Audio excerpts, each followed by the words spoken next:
শুভ সন্ধ্যা। বিস্তার Chittagong arts complex আয়োজিত সাপ্তাহিক আন্তর্জালিক সাহিত্যালাপের আসর পাণ্ডুলিপি করে আয়োজনে আপনাদের সবাইকে স্বাগত জানাই। আমাদের আজকের অতিথি বাংলাদেশের বিশিষ্ট প্রাবন্ধিক এবং সংস্কৃতিজন মফিদুল হক।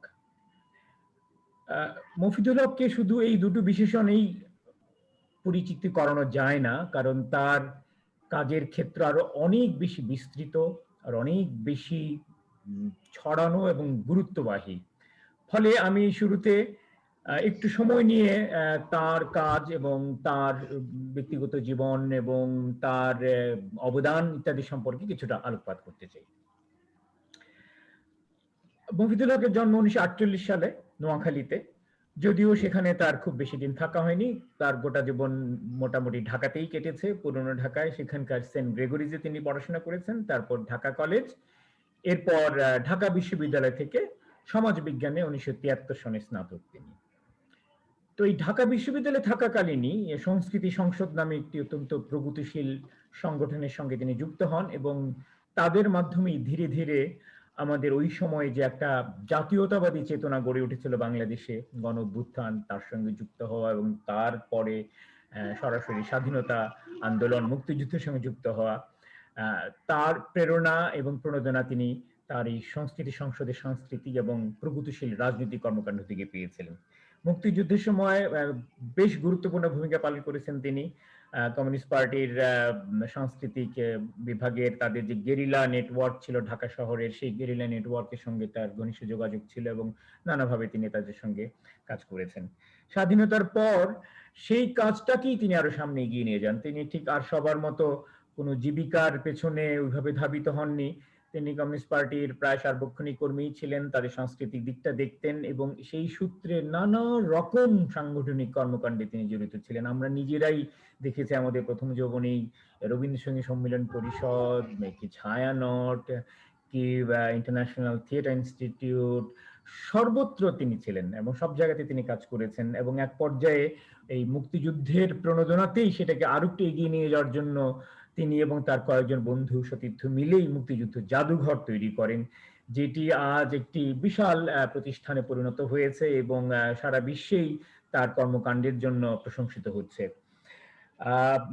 এর বাইরে তিনি একজন নিষ্ঠাবান চলচ্চিত্র এবং থিয়েটার সমালোচক।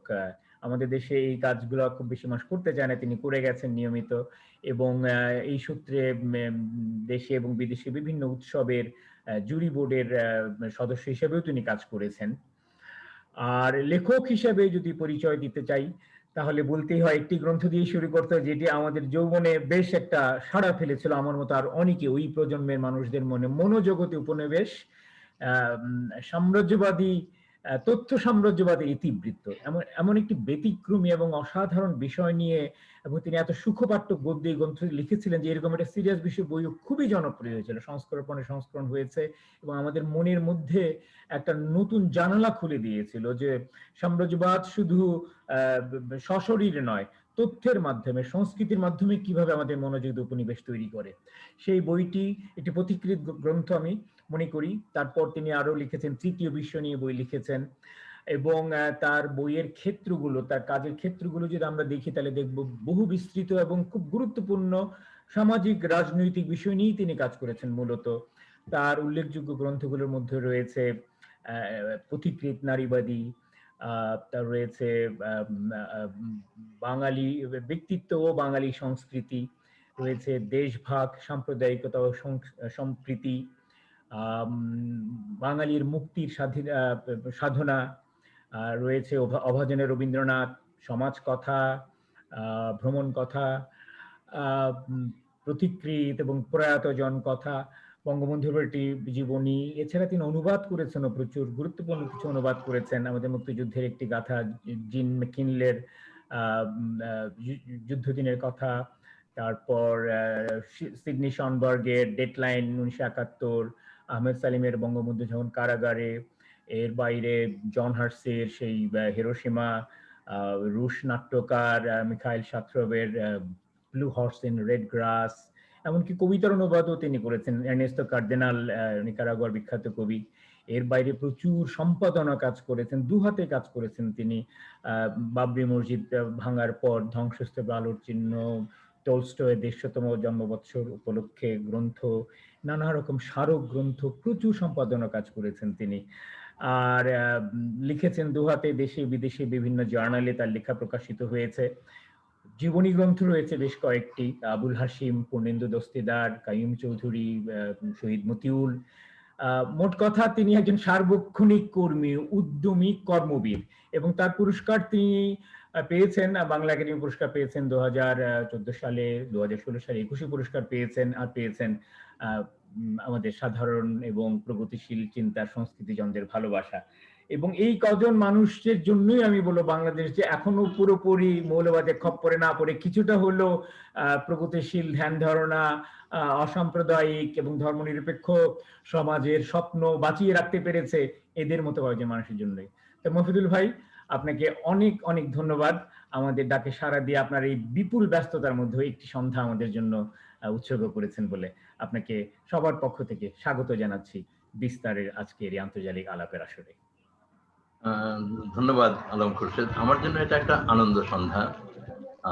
তুমি করেই বলছি, তোমার সঙ্গে একটা মানে আলোচনা হবে, আর এই সুবাদে হয়তো অনেক মানুষের কাছে পৌঁছানো যাবে, কারো কারো কথাও হয়তো শুনতে পারবো। তো ওই সুযোগটাই নিতে চাই। আর যে কথাগুলো বললে আমি শুনতে শুনতে ভাবছিলাম যে কার কথা হচ্ছে। তো যেগুলো ক্রিয়াপদ সেগুলোতে আমি আছি, যেগুলো বিশেষণ সেখানে আমি নেই।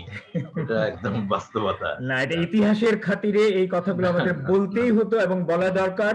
আমাদের প্রচার মাধ্যম ঠিক তার দায়িত্বগুলো পালন করেনি, তারা সঠিক জায়গায় তাদের আলোগুলো ফেলতে ব্যর্থ হয়েছে, যে কারণে আমাদের মতো মানুষকে বলতে হয় আর কি। এই জায়গায় আরেকটা কথা বলে রাখি, যারা দর্শকরা এসেছেন, মফিদুল ভাই কিন্তু আমার প্রথম গ্রন্থের প্রকাশকও তিনি।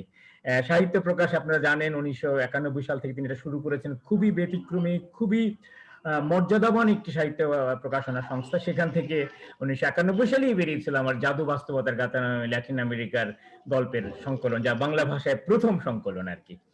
তো সেইটার জন্য আপনাকে আরো একবার ধন্যবাদ জানাচ্ছি, এবং আমরা আমাদের আনুষ্ঠানিক আলোচনায় প্রবেশ করছি। আমরা যথারীতি একটা রেওয়াজ আছে, আমরা শুরু করি এই করোনা কালকে কেন্দ্র করে, কারণ আমরা এখন যে কালটির ভিতর দিয়ে আছি এবং যারই প্রসারণ হিসেবে এইভাবে যে অনুষ্ঠানটা করতে হচ্ছে আমাদের, পরোক্ষভাবে তো করোনাই তার জন্য দায়ী। আমরা এই ধরনের বৈশ্বিক অতিমারি মহামারীর কথা পড়েছি ইতিহাসের বইয়ে, স্প্যানিশ ফ্লুর কথা শুনেছি, প্লেগের কথা পড়েছি, কিন্তু আমরা নিজেরাও যে এরকম একটা অভিজ্ঞতার ভিতর দিয়ে যাব সেটা কখনো ভাবিনি। এটা একেবারে একটা অভূতপূর্ব একটি অভিজ্ঞতা, এবং আমি জানি একজন সংস্কৃতিবান, সংবেদনশীল এবং সচেতন মানুষ হিসেবে আপনার মনেও নিশ্চয়ই এটি নানাবিধ অভিঘাত তৈরি করেছে। সেখান থেকে যদি কিছু অভিজ্ঞতা, কিছু উপলব্ধির ভাগ আপনি আমাদেরকে দিতেন। একটা তো যে এই মহা দুর্যোগ আমাদের সবাইকে মানে নানাভাবে পীড়িত করেছে, আমাদের প্রত্যেকটা পরিবারে আমি বলবো যে নানাভাবে ক্ষতিগ্রস্ত হয়েছে এবং অনেক কাছের মানুষকে হারাতে হয়েছে। মৃত্যু হার প্রতিদিন বলা হচ্ছে, একটা সংখ্যা আমরা পাচ্ছি, কিন্তু এটা তো আর সংখ্যা না, এই সংখ্যাটার পেছনে একটা মানুষ আছে, সেই মানুষের জীবন, স্বপ্ন, তার পরিবার, তার পরিপার্শ্ব। আর এই সংখ্যা দিয়ে আমরা দেখছি যে হ্যাঁ, সংক্রমণ বাড়ছে, কমছে। আমরা আশা করছি যে এটা একসময় দূরীভূত হবে, মনে করছি যে হ্যাঁ, একটা ম্যাজিক ভ্যাকসিন আসবে এবং সেটা আমাদেরকে আবার উত্তরণ ঘটাবে স্বাভাবিক জীবনে। এবং অনেক শব্দও চলে আসছে, নিউ নর্মাল বলে একটা শব্দ আমরা ব্যবহার করছি। আবার করোনা এইরকম ঘটনা পৃথিবীতে হয়নি। যেসব আগে যে মহামারী এসছে, এটা কতগুলো অঞ্চলে ঘটেছে, বাইরের একটা স্বাভাবিক জীবন ছিল। কিন্তু পৃথিবীর যেখানে যেখানে মানুষ আছে, মানব বসতি আছে, সেখানেই জীবনযাত্রা বিপর্যস্ত। এবং এই শত্রু হচ্ছে অদৃশ্য শত্রু। এখনো কেউ ফলক করে বলতে পারে না যে এই এর উৎস, এই এর সংক্রমণের চরিত্র, এবং এইভাবে আমরা এটা মোকাবেলা করব। মোকাবেলার জন্য যেটা বলা হচ্ছে সেটাও একটা বলা যায় যে এইরকম মানুষের জীবনে কখনো হয়নি যে এক মানুষ আরেক মানুষ থেকে দূরে থাকবে, এক মানুষ আরেক মানুষ থেকে বিচ্ছিন্ন থাকবে এবং মুখোশ এঁটে থাকবে সবাই। ফলে এই যে একটা স্বাভাবিকতা বলা হচ্ছে, যখন পথে বের হওয়া যায় তখন কিন্তু যে দৃশ্য দেখা যায়, হয়তো মুখোশ অনেকে পড়ছে না, মাস্ক অনেকে পড়ছে, কিন্তু মানুষের অবয়ব এবং মানুষের চেহারা পাল্টে গেছে। এবং কোনো মানুষ যদি কাছে আসে তখন মনে হয় যেন একটু শঙ্কা বোধ হয় যে সে কি সংক্রমিত, তার কাছ থেকে কি আমি আবার সংক্রমণ নিয়ে নিব। এই যে পারস্পরিক একটা অবিশ্বাস এবং নির্ভরতাটা হচ্ছে যেন কোনো দেবদূতের মতো কিছু নেমে আসবে। আর এই সময়ে সবাই গৃহবন্দী। সেই গৃহবন্দির অনেক রকম যন্ত্রণা আছে, অনেকে আর্থিকভাবে নানা রকম ভাবে ক্ষতিগ্রস্ত। কিন্তু এই গৃহবন্দী জীবন আবার মানুষকে কিছু ভাববার একটা অবকাশ তৈরি করেছে। যেমন ভাবি হোক, যে যেখানেই আছি আমাদেরকে আজকে কিছু ভাবনা আলোড়িত করছেই। আর সেখানে সবচেয়ে বড় একটা যে দিক, যে এই যে একবিংশ শতকে এসে যখন আমরা ভাবছিলাম যে সভ্যতার একটা নতুন পর্যায়ে মানব সভ্যতা উন্নীত হবে, তখন কিন্তু সভ্যতার যে, যদি বলি যে যে ধারার মধ্যে দিয়ে আমরা যেখানে এসে উপনীত হয়েছি, সেখানে একটা ভয়ঙ্কর একটা সিভিলাইজেশনাল ক্রাইসিস, অর্থাৎ একটা মানব সভ্যতার একটা সংকট কিন্তু এখানে তীব্রভাবে ফুটে উঠেছে। সেই সংকট হচ্ছে প্রকৃতির সঙ্গে মানুষের ভারসাম্য, বা প্রকৃতির সঙ্গে সামঞ্জস্য, বা প্রকৃতির সঙ্গে মিলে কিভাবে মানুষ জীবনযাপন করতে পারে। সেই জায়গার যে সমীকরণ, সেই সমীকরণটা আমরা বহু আগে থেকেই বিনষ্ট করেছি। একেবারে শিল্প বিপ্লবের শুরু, এবং তারপরে তো মানুষের একটা বিজ্ঞানের উপরে একটা অপরিসীম আস্থা, যে বিজ্ঞান জয় করে নেবে, বিজ্ঞান প্রকৃতিকে বশীভূত করবে, বিজ্ঞান নদী শাসন করবে, বিজ্ঞান এরকম অনেক কিছু করবে। আমার খুব মনে পড়ে সুভাষ মুখোপাধ্যায় তখন এই 60-এর দশকের শেষ দিকে একটা কবিতা, যে মুখুজ্জের সঙ্গে আলাপ। তিনি লিখছেন যে সোভিয়েত ইউনিয়ন ঘুরে এসেছেন এবং লিখছেন যে যে তিনি দেখে এসেছেন নদীর ঘাট ধরে আদায় করা হচ্ছে বিদ্যুৎ, অর্থাৎ হাইড্রোইলেকট্রিক প্ল্যান্ট। সোভিয়েতরা খুবই গর্বিত ছিল। লেনিন বলেছিলেন যে ইলেকট্রিসিটি প্লাস এডুকেশন বা socialism is equal to socialism, এরকম। এবং বিদ্যুৎ কিভাবে তৈরি হচ্ছে সেই নিপার নদী, সেই ডন নদীতে বিশাল বিশাল বাঁধ দিয়ে। কিন্তু এখন তো মানুষ জানে যে এই বাঁধ দিয়ে যে বিদ্যুৎটা আমরা পেয়েছি, এটা কিন্তু আমাকে বিদ্যুৎ দিয়েছে, কিন্তু আমার একটা বিশাল ক্ষতি করে গেছে। আর এই বিদ্যুৎ হচ্ছে আমি একবার ব্যবহার করে আবারও আমাকে পুনরুৎপাদন করতে হচ্ছে। তো সেই জায়গা থেকে আজকে উপলব্ধির যে জায়গায় আমরা এসেছি, জলবায়ু বিপর্যয়ের কথাটা হচ্ছিল, কেউ শুনছে কেউ শুনছে না, কোনো কোনো রাষ্ট্র সম্পূর্ণ এটাকে উপেক্ষা করে যাচ্ছিল। ওজোন স্তর ক্ষয় মনে হচ্ছে যে না, আমাদের ধরা ছোঁয়ার বাইরে, এটা দেখা যায় না। কিন্তু এই সমস্ত কিছুর যোগফল তো আজকে এই যে প্যান্ডেমিক এবং এই যে কোভিড-19 বা করোনা ভাইরাস, এবং এই যে ভ্যাকসিনের কথা বলা হচ্ছে, সেখানে কিন্তু বিজ্ঞানীরা এটাও বলছেন যে এই ভাইরাসের মিউটেশনের ক্যারেক্টারটা আমরা জানি না। ফলে আমরা যে ভ্যাকসিনের কথা বলতেছি, এই ভ্যাকসিন যখন যাবে তখন সে আবার কি রূপ নেবে সেটাও আমার জানা নেই। কিন্তু এই ভাইরাসের উৎস নানা রকম প্রোপাগান্ডা, নানা কিছু আছে, কিন্তু উৎস হচ্ছে মানুষ প্রকৃতিকে ধ্বংস করে যেই জীবনযাত্রা প্রতিষ্ঠা করেছে ভোগবাদের উপরে, সেই সভ্যতা এইভাবে চলতে পারে না। তাহলে কি হবে? আমাদের একটা নতুন একটা জীবনের দর্শন এবং জীবনধারার একটা নতুন সমীকরণ করতে হবে। এটাই আমার মনে হয়েছে যে আমরা যদি দুর্যোগ বলি, দুর্যোগের চ্যালেঞ্জ, এটা কিভাবে আমরা মোকাবেলা করব, কেউ কোনো সমাধান দিতে পারবে না একেবারে সহজ। কিন্তু এই জায়গায় মানুষকে ভাবতে হবে যে আমার জীবনযাত্রায় আমি কত কিছু ভোগ করেছি। আমাদের রুমাল উঠে গেছে। আমরা কলকাতায় যখন প্রথম গিয়েছিলাম, ওরা বলছে বাংলাদেশের মানুষ খুব কাগজের রুমাল ব্যবহার করে। তখন রুমাল, এখন তো আর কাগজের রুমাল, এখন টিস্যু পেপার। টিস্যু পেপার আমরা ধরছি, মুছছি, ফেলে দিচ্ছি। কলম, আমার কোনো রিইউজেবল আমার কালি কলম নেই। কলম হচ্ছে বল পেন, আমি ব্যবহার করছি, আমি ফেলে দিচ্ছি। আমি যে কত কিছু এখন ব্যবহার করছি আর ফেলে দিচ্ছি। ত্রিদীপ দস্তিদার, চট্টগ্রামের কবি, ওর একটা কবিতার লাইন আমার খুব ভালো লাগে, যে এক সময় খুব বিদেশি ব্যবহৃত কাপড় আসা শুরু হলো।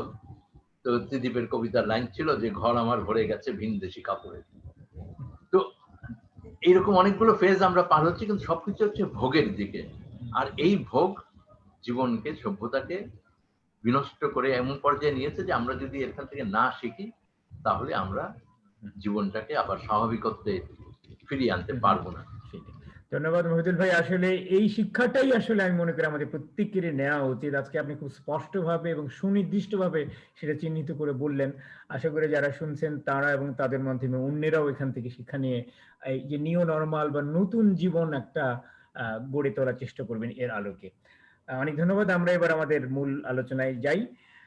শুরুতেই আপনার সূচনা পর্বের গল্পই শুনবো। আমি দেখেছি যে আপনার বাবা ছিলেন একজন পুলিশ অফিসার। তো আমার জিজ্ঞাসা যে পুলিশ অফিসারের পরিবার থেকে কিভাবে আপনি সংস্কৃতির সঙ্গে এমনকি প্রগতিশীল রাজনীতির সঙ্গে এইভাবে এত ওতপ্রোতভাবে জড়িত হয়ে গেলেন। আপনার সেই হয়ে ওঠার পর্বটা, আপনার সংস্কৃতি কর্ম, রাজনৈতিক কর্ম এবং সাহিত্যিক যে লেখালেখির কর্ম, সেইটার সম্পর্কে একটু বিশদভাবে যদি আমাদের জানাতেন শুরুতে। শক্তি চট্টোপাধ্যায়ের তো একটা লাইন খুব মানে জনপ্রিয় হয়েছিল যে পুলিশও গাইছে রবীন্দ্রসঙ্গীত। তো এটা মানে মনে হয় যেন পুলিশ আর সঙ্গীত এবং পুলিশ আর সংস্কৃতি এটা একসঙ্গে যায় না।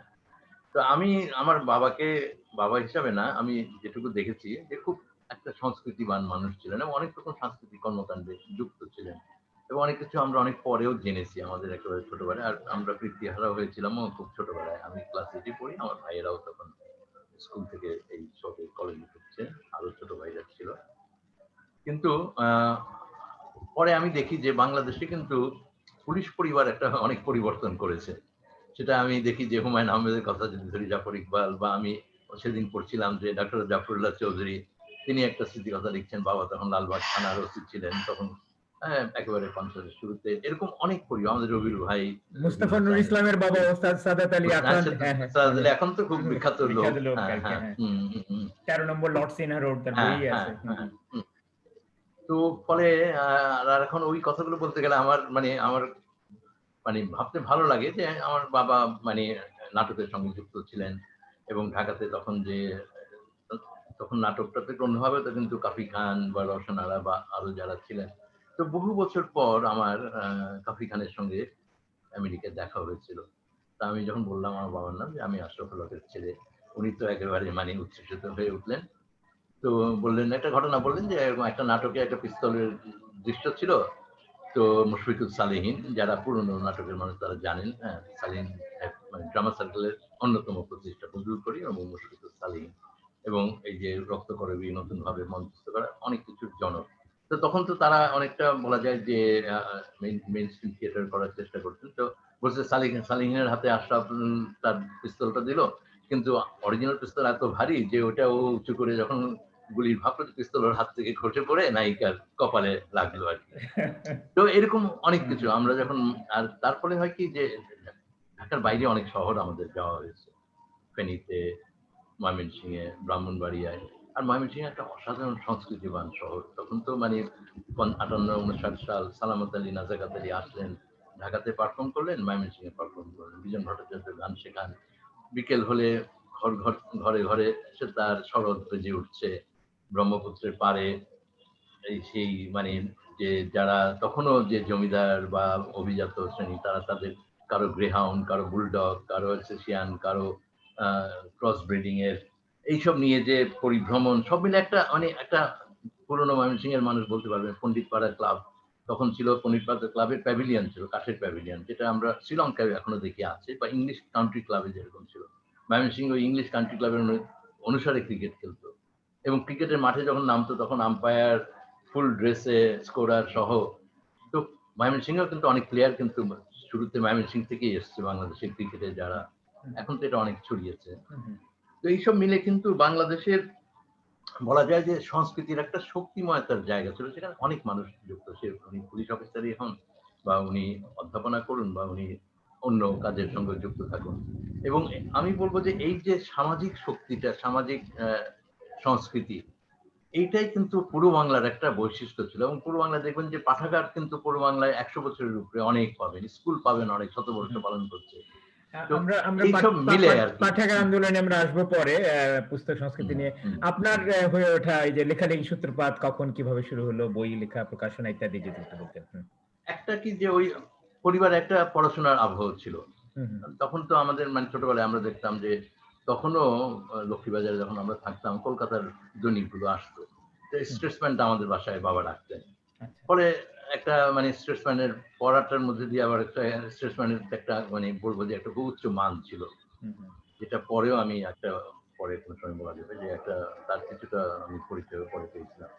তো তার সঙ্গে রিডার ডাইজেস্ট, অন্যান্য বইপত্র, তো ফলে আর একেবারে ছোটবেলায় তো আর ওইসব পড়া না, কিন্তু পত্রিকাগুলোর থেকে কার্টুন স্ট্রিপ গুলো পড়া, খেলার খবরটা পড়া, বা মেইন নিউজটা পড়া, তো বাবা স্ক্র্যাপ বুক করতেন, ওটাও একটা এক ধরনের যে হ্যাঁ, মনে আছে অনেকগুলো ইভেন্ট, হ্যাঁ, রাজা ফারুকের সিংহাসন ত্যাগ, আজাদের ধারাবাহিক ছাপা হয়েছে, ওগুলো উনি আবার খাতায় কেটে রেখে দিচ্ছেন। ফলে একটা আউটওয়ার্ডলি একটা জগৎ ছিল। আর কিছু, কিছু বই তখন একটা অভিজ্ঞতা সৃষ্টি করতো। একেবারে আর্লি আমি বলব যে বনে জঙ্গলে। একটা খুব মানে ছোটদের জন্য এই ধরনের বই খুব আর যেহেতু বড় ভাইরা উপরের ক্লাসে পড়তো, ফলে তাদের র‍্যাপিড রিডার এগুলো খুব প্রিয় বিষয় ছিল। ফলে এই যে মানে পাঠের সংস্কৃতিটা আসলে মানুষকে অনেক রকম ভাবে প্রভাবিত করে। আর সেটাই একটা মানে বলা যায় যে অভিঘাত ছিল। তা আমি তখন আমি একটা ঘটনা ঘটেছিল যে আমি পরে আমার মনে হলো এখন হাসি পায়। এটা বোধহয় আমি তখন ক্লাস 2 তে পড়ি। আ ৫৫ ৫৪ এরকম হবে। তো আ তখন সংবাদে খেলাঘরের পাতা বেরোতো। তো আমি লুকিয়ে, লুকিয়ে একটা চিঠি লিখেছিলাম খেলাঘরের পাতায়। যে ভাইয়া আমি এরকম সদস্য হতে চাই খেলাঘরের। তো পরে সপ্তাহখানেক পরে দেখি খেলাঘরের পাতায় ওই চিঠিটা ভাইয়া ব্লক করে চেপে দিয়েছে। তো আমি দেখে তো আমার একেবারে মানে মানে রাগে দুঃখে আমি সেই কাগজ ছিঁড়ে খান, খান করে ফেললাম। যে আমার মনে হলো যে আমার হাতের লেখা এত খারাপ এটা সবাই দেখবে। এটা এটা উচিত হয়নি উনার এই কাজটা করা আরকি। তো এইরকম ছোটখাটো ঘটনা তারপরে নর্থব্রুক হল রোডে একটা লাইব্রেরি ছিল। সেটাও খুব একটা আকর্ষণীয় জায়গা। হুম, হুম। তো মানে সামাজিক পরিবেশটা একটা খুব বড় বিষয়। আর সেজন্য আমি বলি যে আসলে এখন তো একটা মেঘে, মেঘে বেলা হয়েছে। একটা লং জার্নি আমাদের। তো অনেক মানুষের দ্বারা উপকৃত হতে, হতে চলছি আরকি। হুম, হুম। এটাই বুঝি আমার আচ্ছা। কথা।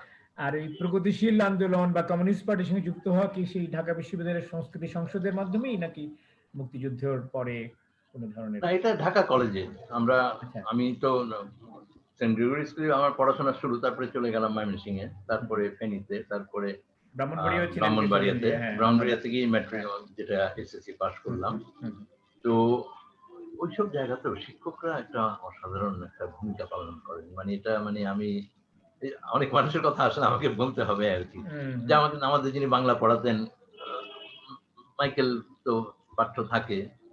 উনি ১ম ২ দিন ক্লাসে উনি শুধু ওই ছোট্ট কবিতার যে অংশটা ওটা শুধু পাঠ করতেন। হেঁটে, হেঁটে পাঠ করে আমাদের শোনাতেন। এখনো কানে বাজে সেই অন্যায় সমরে করি অসুরারি রিপু রাক্ষস পরতা পরশ বচনে। তো এইটা কিন্তু একটা অন্য ডাইমেনশন তৈরি করে। তারপরে উনি তার মানে ভাবার্থ বা শব্দার্থ বা যা, যা মামুলি বিষয় আছে ওগুলো পড়াতেন। নিরঞ্জন স্যার পরে চলে গেলেন আ আগরতলায় এই ৬৪ দাঙ্গার পরে। আমরা তার কাছে পড়তে যেতাম। তিনি অঙ্কে খুব ভালো ছিলেন। আর তখন হচ্ছে অ্যালজেব্রা, ট্রিগোনোমেট্রি ইন্ট্রোডিউস করেছেন। তো তিনি মাঝে, মাঝে বলতেন, "আজকে তোমাদের অঙ্ক থাক, আমি তোমাদের বানানসহ আর্মস অ্যান্ড দ্য ম্যান পড়ে শোনাবো।" তিনি সেই মূল আর্মস অ্যান্ড দ্য ম্যান ঘরের থেকে বইটা বের করে আমাদের পাঠ করে শোনাচ্ছেন। আমরা বুঝছি কি না বুঝছি কিছু, কিছু উনি ব্যাখ্যা করেছেন কিন্তু বেশিরভাগই বুঝছি না। কিন্তু এই যে শব্দের ঝংকার, বাক্যের যে মাধুর্য এবং একটা সুসংগঠিত বাক্য যে কিভাবে তার যে আলোড়ন তৈরি করে, এই সবকিছু তো এই শিক্ষকদের কাছ থেকে পাওয়া। হুম। তো তারপরে তো ঢাকা কলেজে যখন আসলাম তখন ৬৫ সালটা তো একটা বলা যায় যে বাংলাদেশের মানে এই পুরো সামাজিক রাজনৈতিক জায়গায় একটা পরিবর্তন চলে আসে। আসলে একটা হচ্ছে ৬৪ দাঙ্গা আর রাষ্ট্রীয় ৬৫ যুদ্ধ, ভারত ভারত-বাঙাল পাক যুদ্ধ। যুদ্ধ। হ্যাঁ, হুম, হুম। এবং ওই যুদ্ধের পরপর যেটা করলো আইয়ুব খানের সরকার যে সমস্ত রকম ভারতীয় বইপত্র আনা-টানা সব আমদানি সব বন্ধ করে দিল। আর হিন্দু শত্রু সম্পত্তি ঘোষণা করলো। সমাজটাকে একদম দুভাগে ভাগ করে দিতে চাইলো। আর সেইখান থেকে ৬ দফার আন্দোলন তখন শুরু হয়েছে। আমরা স্কুলে পড়ি, অতটা তখনো বুঝি না রাজনীতি। হরতাল ডাকে পুলিশ কর্মকর্তার পুত্র দ্বিধান্বিত থাকি। আবার আ আন্দোলনও চলে। হ্যাঁ। বাবাও তখন মারা গেলেন এই হুম। ৬৪ সালে। ফলে কিছুটা হয়তো স্বাধীনতা থাকে। কিন্তু ঢাকা কলেজে এসে কলেজ জীবনটা তো অনেক স্বাধীন হয়ে যায়। হঠাৎ করে স্কুলে যে ধরনের নিয়ন্ত্রণের মধ্যে থাকে পরিবার, শিক্ষা প্রতিষ্ঠান। তো ওই সময়ে তখন এই ছাত্র ইউনিয়ন, প্রগতিশীল রাজনীতি তার কিন্তু একটা বড় অভিঘাত তৈরি হচ্ছিল। সে দেশে, দেশে জাতীয় মুক্তি আন্দোলন, ভিয়েতনামের যুদ্ধ সব মিলে ফিরে সাম্রাজ্যবাদ বিরোধিতা। আমরা সেটার সঙ্গে ঝুঁকলাম। আচ্ছা। হুম। জাতীয় আন্দোলনটা তখন বলা যায় যে আরেকটি ধারা। তো আমাদের সৌভাগ্য আমাদের জীবনে যে রাজনৈতিকভাবে দল সিদ্ধান্ত কি নিল, কি ভুল হলো, কি সঠিক হলো, কিন্তু বাংলাদেশে এই উভয় ধারা একত্র হয়ে গিয়েছিল। ফলে আমরা যে যেখানেই কাজ করি, আমরা হয়তো সংস্কৃতির ক্ষেত্রে কাজ করছি, কিন্তু আমরা জাতীয় মুক্তির জায়গাটাতেও আমরা দেখতে পাচ্ছি, এবং সেখানে বাঙালি জাতীয়তাবাদের যে স্ফুরণ, অতীতে তার যে নানা রকম শক্তি এবং সেটাকে কি করে নতুন করে পাওয়া যায়। ফলে একটা খুব চমৎকার সময়ের মধ্যে দিয়ে আমাদের এই বলা যায় যে ঐশ্বর উত্তীর্ণ যৌবনকাল কেটে। অনেক ধন্যবাদ। আমরা সাহিত্যে প্রবেশ করি। আমাদের সাহিত্য জগৎ সম্পর্কে আপনি নিজে একজন লেখক, লেখালেখি করেছেন, অনেক লেখকদের সঙ্গে ওঠা বসা হয়েছে। আবার পাশাপাশি আপনি একটি বনেদি প্রকাশনা সংস্থার সঙ্গে যুক্ত ছিলেন। এই দুই অভিজ্ঞতার আলোকে আমাদের সাহিত্যের বর্তমান অবস্থান, কোথায় আছে আমাদের সাহিত্য, কারা ভালো লিখছে বা কোন জায়গায় আমাদের শক্তির জায়গা, কোথায় দুর্বলতা, কিভাবে আমরা আরো সামনে এগোতে পারি, একটা যদি সামগ্রিক মূল্যায়ন আপনার কাছ থেকে পেতাম আমরা। তো খুব কঠিন একটা প্রশ্ন। আর একটা হচ্ছে যে সাহিত্য জগৎ যেই কথাটা, এই কথাটা অনেক বড়। তো সেখানে তো নানা রকম। আরেকটা হচ্ছে যে বাংলাদেশে এখন পুস্তক প্রকাশনাটা অনেক বেড়ে গেছে, অনেক রকম ভাবে বইপত্র রয়েছে। আগে যেমন আপনি ঠিক আছে, আপনি মোহাম্মদী নিলেন, পূবালী নিলেন, আর সমকাল নিলেন, তাহলেই আপনি 60-এর দশকের ট্রেন্ড আপনি। মোহাম্মদী হয়তো তখন বন্ধ হয়ে গেছে, কিন্তু পূবালী পত্রিকাটাও ওই সময় খুব আলোড়ন তুলেছিল, বা আরো কিছু কিছু পত্রিকা সাময়িকী বেরোচ্ছে। দৈনিক পত্রিকার সাহিত্য পাতাটাও একটা। কিন্তু এখন তো অজস্রভাবে সাহিত্য সৃষ্টি হচ্ছে, আর প্রকাশনার ব্যাপ্তিটাও অনেক হয়ে গেছে। তারপরে প্রযুক্তিটা এমন একটা জায়গায় নিয়ে গেছে এই প্রকাশের ভঙ্গি এবং প্রকাশের সুযোগ, যে এটার কেউ মানে এই প্রবণতাটাই হয়তো কিছুটা অনুমান করা যায়, কিন্তু কেউ সঠিকভাবে বলতে পারবে না। আমি যেটা দেখি যে যে ব্যক্তিগতভাবে যদি বিচার করি, তাহলে অনেক ভালো লেখা হচ্ছে। এটা আমাদের যারা প্রবীণ যারা ছিলেন, তারা তো একটা বলা যায় যে একটা বড় রকম পরিবর্তনই নিয়ে আসলেন। যে আমরা যখন 50-এর দশকে হয়তো জাস্ট একটু সাহিত্যের ছোঁয়া পাচ্ছি, তখনও কিন্তু মানে লেখালেখির ক্ষেত্রে মানে মূল যোগানদারটা হচ্ছে কলকাতা কেন্দ্রিক, এবং সেখান থেকেই যেসব লেখা হচ্ছে সেইগুলো তখন অমৃত পত্রিকাটা বেরোতো, দেশ পত্রিকা বেরোতো, আর তার সঙ্গে আরো নানা রকম পত্র পত্রিকা। একটা পর্যায়ে এসে তো 60-এর দশকের মাঝামাঝি পর থেকে এক্ষণ বের হওয়া শুরু হলো, আর এখানে সমকাল একটা জায়গা তৈরি করলো। কিন্তু বলা যায় যে সাহিত্যের বৃত্তটার মধ্যে খুব বড়ভাবে, আর বাংলাদেশের স্বাধীনতার পরে আমি বলবো যে এই সময়ের মধ্যে বাংলা সাহিত্যের দুটো কেন্দ্র গড়ে উঠেছে, একটা কলকাতা, একটা ঢাকা। এই দুটো কেন্দ্রের মধ্যে রাষ্ট্রীয় বিভাজন রেখা আছে, কিন্তু আমরা যেন মানে মানস রেখা যেন না টানি, এটা খুব গুরুত্বপূর্ণ। এখানে আমাদের এখানে একটা হচ্ছে যে এরকম প্রবণতা কারো কারো আছে, এবং এই প্রবণতাগুলো পাকিস্তান যেটা করতে চেয়েছিল, তারা তো রাষ্ট্ররেখাটাকে অভেদ্য করতে চেয়েছিল, যে ওখান থেকে কিছু আসবে না, ছবি আসবে না, পত্রপত্রিকা আসবে না, কোনো ভাব বিনিময় হবে না, ওটা শত্রু দেশ, এটা মুসলিমদের আবাসভূমি, এটাকে আমাদের রক্ষা করতে হবে। বাংলাদেশের স্বাধীনতা একটা অসাধারণ ঘটনা, মূল্যবোধের দিক দিয়ে একটা দ্বিজাতি তত্ত্বের একটা বিভাজন থেকে আমরা একটা সম্প্রীতির একটা পরিসর তৈরি করে একটা স্বাধীন ভূমি তৈরি করলাম। ফলে বাংলাদেশের একটা অসাধারণ সম্ভাবনা, সেই সম্ভাবনার জায়গা থেকে কিন্তু আমাকে আমার সাহিত্যে অনেক বৈচিত্র্য থাকবে। আমি যদি কলকাতা কেন্দ্রিক সাহিত্য বলি, তাহলে আমি বলবো যে কলকাতার বাইরে কি হোমিওভূষণ মজুমদার কোন কেন্দ্রিক সাহিত্য তিনি রচনা করেছেন, বা সতীনাথ ভাদুরী কি বিহারী সাহিত্য তিনি রচনা করেছেন কিনা, বা আমাদের দেশেও আমরা এরকম অনেক দেখতে পাবো। বৈচিত্র্যটাকে আমরা অবশ্যই মানে ধারণ করব, বৈচিত্র্যটাকে আমরা সম্মান করব, কিন্তু বাংলা ভাষার যে সৃষ্টিশীলতার যে ধারাবাহিকতা, ওখান থেকে আমি তো বিচ্যুত হতে পারবো না। ফলে আজকে যিনি সাহিত্য রচনা করবেন, তিনি কিন্তু বাংলা সাহিত্যের এই দীর্ঘ ধারাবাহিকতার দাঁড়িয়ে তিনি লিখছেন। তার লেখা কিন্তু তখন হইতে হবে যে এইখান থেকে দাঁড়িয়ে আমি কি লিখছি, যেটা আমি নতুন যোগ করছি, কি ভাষাটায় আমি কি ব্যবহার করছি, কিভাবে রূপান্তর করছি। আর এটা যদি আমি ভেঙে ফেলি, তাহলে কিন্তু এখন ভাষা নিয়েও কিন্তু একটা অনাচার শুরু হয়েছে, একটা যে হ্যাঁ পুরো বাংলার ভাষা আলাদা, বাংলাদেশের ভাষা আলাদা, এখন এটাকে রাষ্ট্রীয় একটা চরিত্র দেওয়া হচ্ছে। রাষ্ট্র গড়বে, রাষ্ট্র ভাঙবে, রাষ্ট্র মিলবে, রাষ্ট্র বিবাদ করবে, কিন্তু সংস্কৃতি সাহিত্য অবিভাজ্য, অভিন্ন উত্তরাধিকার। তো ফলে এই জায়গাটা থেকে আমি দেখছি যে আমরা একটা একটা অভিঘাত তৈরি হচ্ছে, যে অভিঘাতটা আমার একটা ক্ষতি করছে। আর এই ক্ষতির ফলে যেটা হচ্ছে, একটা নৈরাজ্য তৈরি হচ্ছে। আর যেটা হচ্ছে যে আমি যা কিছু করব সেটার যেই মানটা আমাকে অর্জন করতে হবে, আমি যদি মানটাকে আমার রাষ্ট্রসীমার মধ্যে নিয়ে আসি, তাহলে কিন্তু আমি সাহিত্য হচ্ছে বিশ্ব মানবের সম্পদ। সেই জায়গা থেকে তো আমি নিজেই আমাকে ছোট করে নিয়ে আসলাম। ফলে আমি দেখি যে অনেক বই বের হয়। অযত্ন, অমনোযোগ বিশেষ করে ভাষার প্রতি এটা দেখলে খুব মানে যে শামসুর রহমান যে দুঃখ করেছিলেন যে দুঃখিনী বর্ণমালা, সেটা তো পাকিস্তানিরা তৈরি করতে চেয়েছিল। কিন্তু আমরাই তো এখন বর্ণমালাকে দুঃখিনী বর্ণমালায় পরিণত করছি।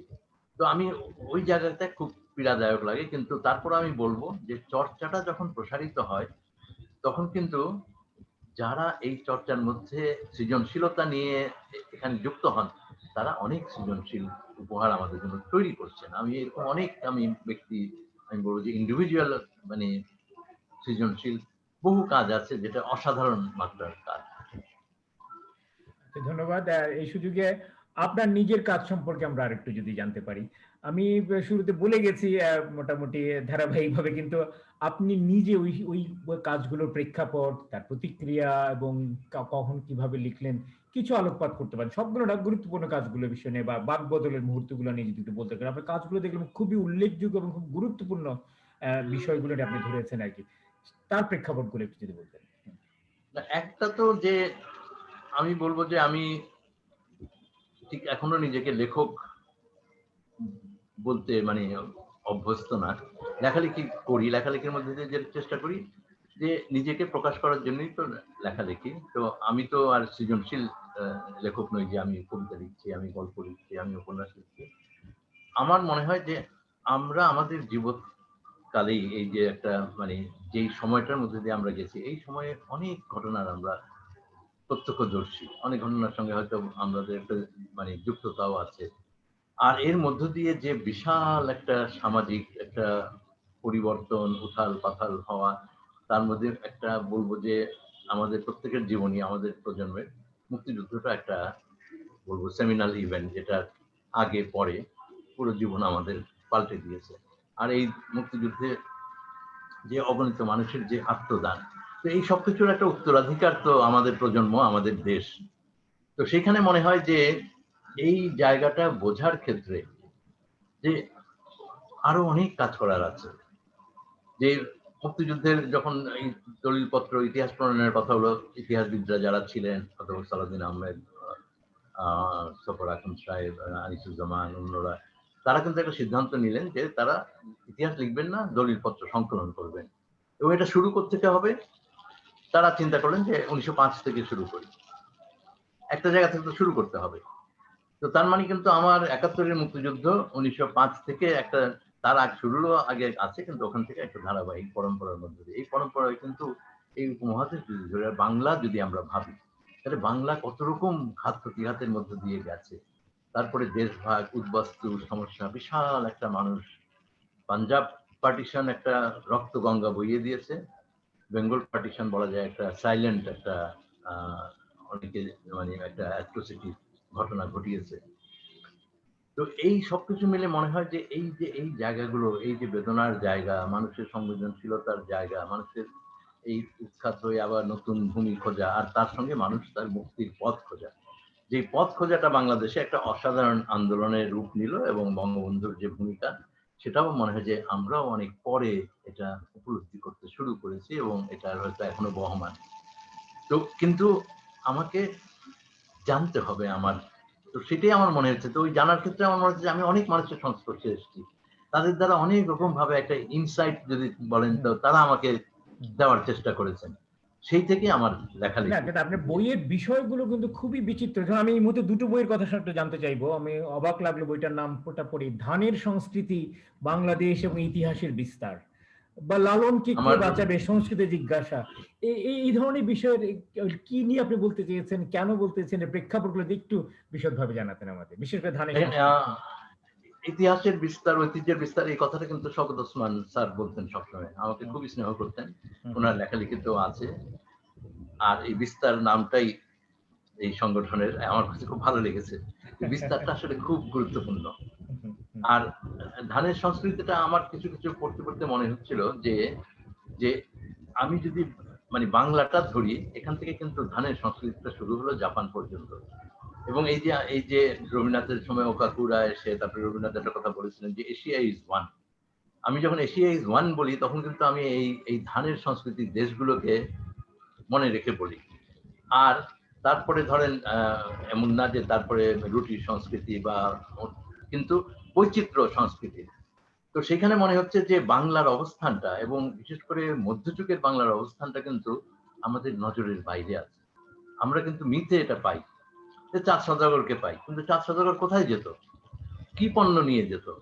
তখন আমি দেখি যে আসলে তো চাঁদ সওদাগর যেটা করতো, এবং আমাদের এখানে কিন্তু সমুদ্রগামী নৌযান তৈরি হতো না, কিন্তু সমুদ্রে যেত কোস্টাল শিপিং যেটা বলে, যে উপকূল ধরে ধরে সমুদ্র যাত্রা, সেটাও কিন্তু অনেক অনেক সায়েন্টিফিক হতে হয়। মৌসুমী বায়ু, সমুদ্রের স্রোতের গতি প্রকৃতি সবকিছু আত্মস্থ করে, ফলে বাংলা কিন্তু মানে সমুদ্রগামীও ছিল তার মতো করে।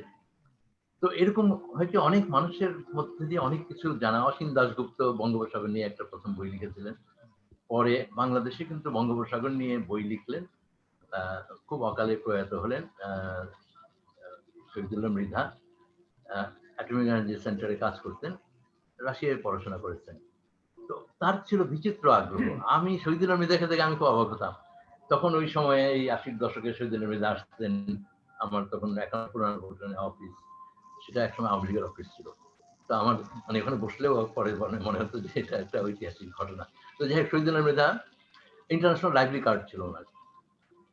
ইন্টারন্যাশনাল লাইব্রেরি কার্ড মানে যে কোনো লাইব্রেরিতে উনি বইয়ের অর্ডার করতে পারেন, লাইব্রেরি তাকে মেইলে বই পাঠিয়ে দিবে। উনি আসতেন যে হ্যাঁ আমার বই আসছে এরকম, হ্যাঁ ব্রিটিশ লাইব্রেরি থেকে, ফ্রাঙ্কফুর্ট, জার্মান লাইব্রেরি থেকে, সেগুলো সংগ্রহ করতেন এবং পড়তেন, এবং কিন্তু নিভৃতচারী।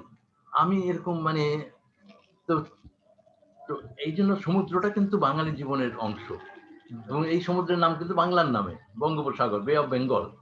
তার মানে বেঙ্গল কিন্তু আমরা এই কানেকশনটা লস করে ফেলছি। আমার সেই জন্য হাত হাতাই নাটকটা আমার কাছে অসাধারণ মনে হয় সেলিম আল দিনের। সেলিম আল দিনের একজন কিন্তু এই নাবিকের যে, সেই নাবিক কিন্তু পৃথিবীর সব দেশে গেছে এবং সব বর্ণনা দিচ্ছে। স্পেনে বুলফাইটের বর্ণনা দিচ্ছে, সে ব্রাজিলের সেই রিও ডি জেনেরোর যে সুগার লোফ মাউন্টেনের বর্ণনা দিচ্ছে, কিন্তু তার ভাষায়। সুগার লোফ মাউন্টেনকে সে বলছে চিনি রুটি পাহাড়। তার অর্থ কিন্তু এইসব জায়গায় কিন্তু বাঙালি সমুদ্র যাত্রা করেছে, এবং যে কারণে পরে যে এই যে ব্রিটিশরা যখন রিক্রুট শুরু করলো, লস্কর যে বাংলা থেকে আসা শুরু হলো, তো ফলে এই যে ঐতিহ্যের বিস্তার, তার যে গভীরতা, তার যে দীর্ঘ ধারাবাহিকতা, আমরা খুব বেশি মানে সমকাল বা হয়তো সামান্য কিছু দিকে তাকিয়ে অনেক কিছু ভেবে নিতে চাই। তো মানুষ কিন্তু অনেক গভীরে শিকড় গেড়ে বসবাস করে, আবার ডালপালা মেলে যায়।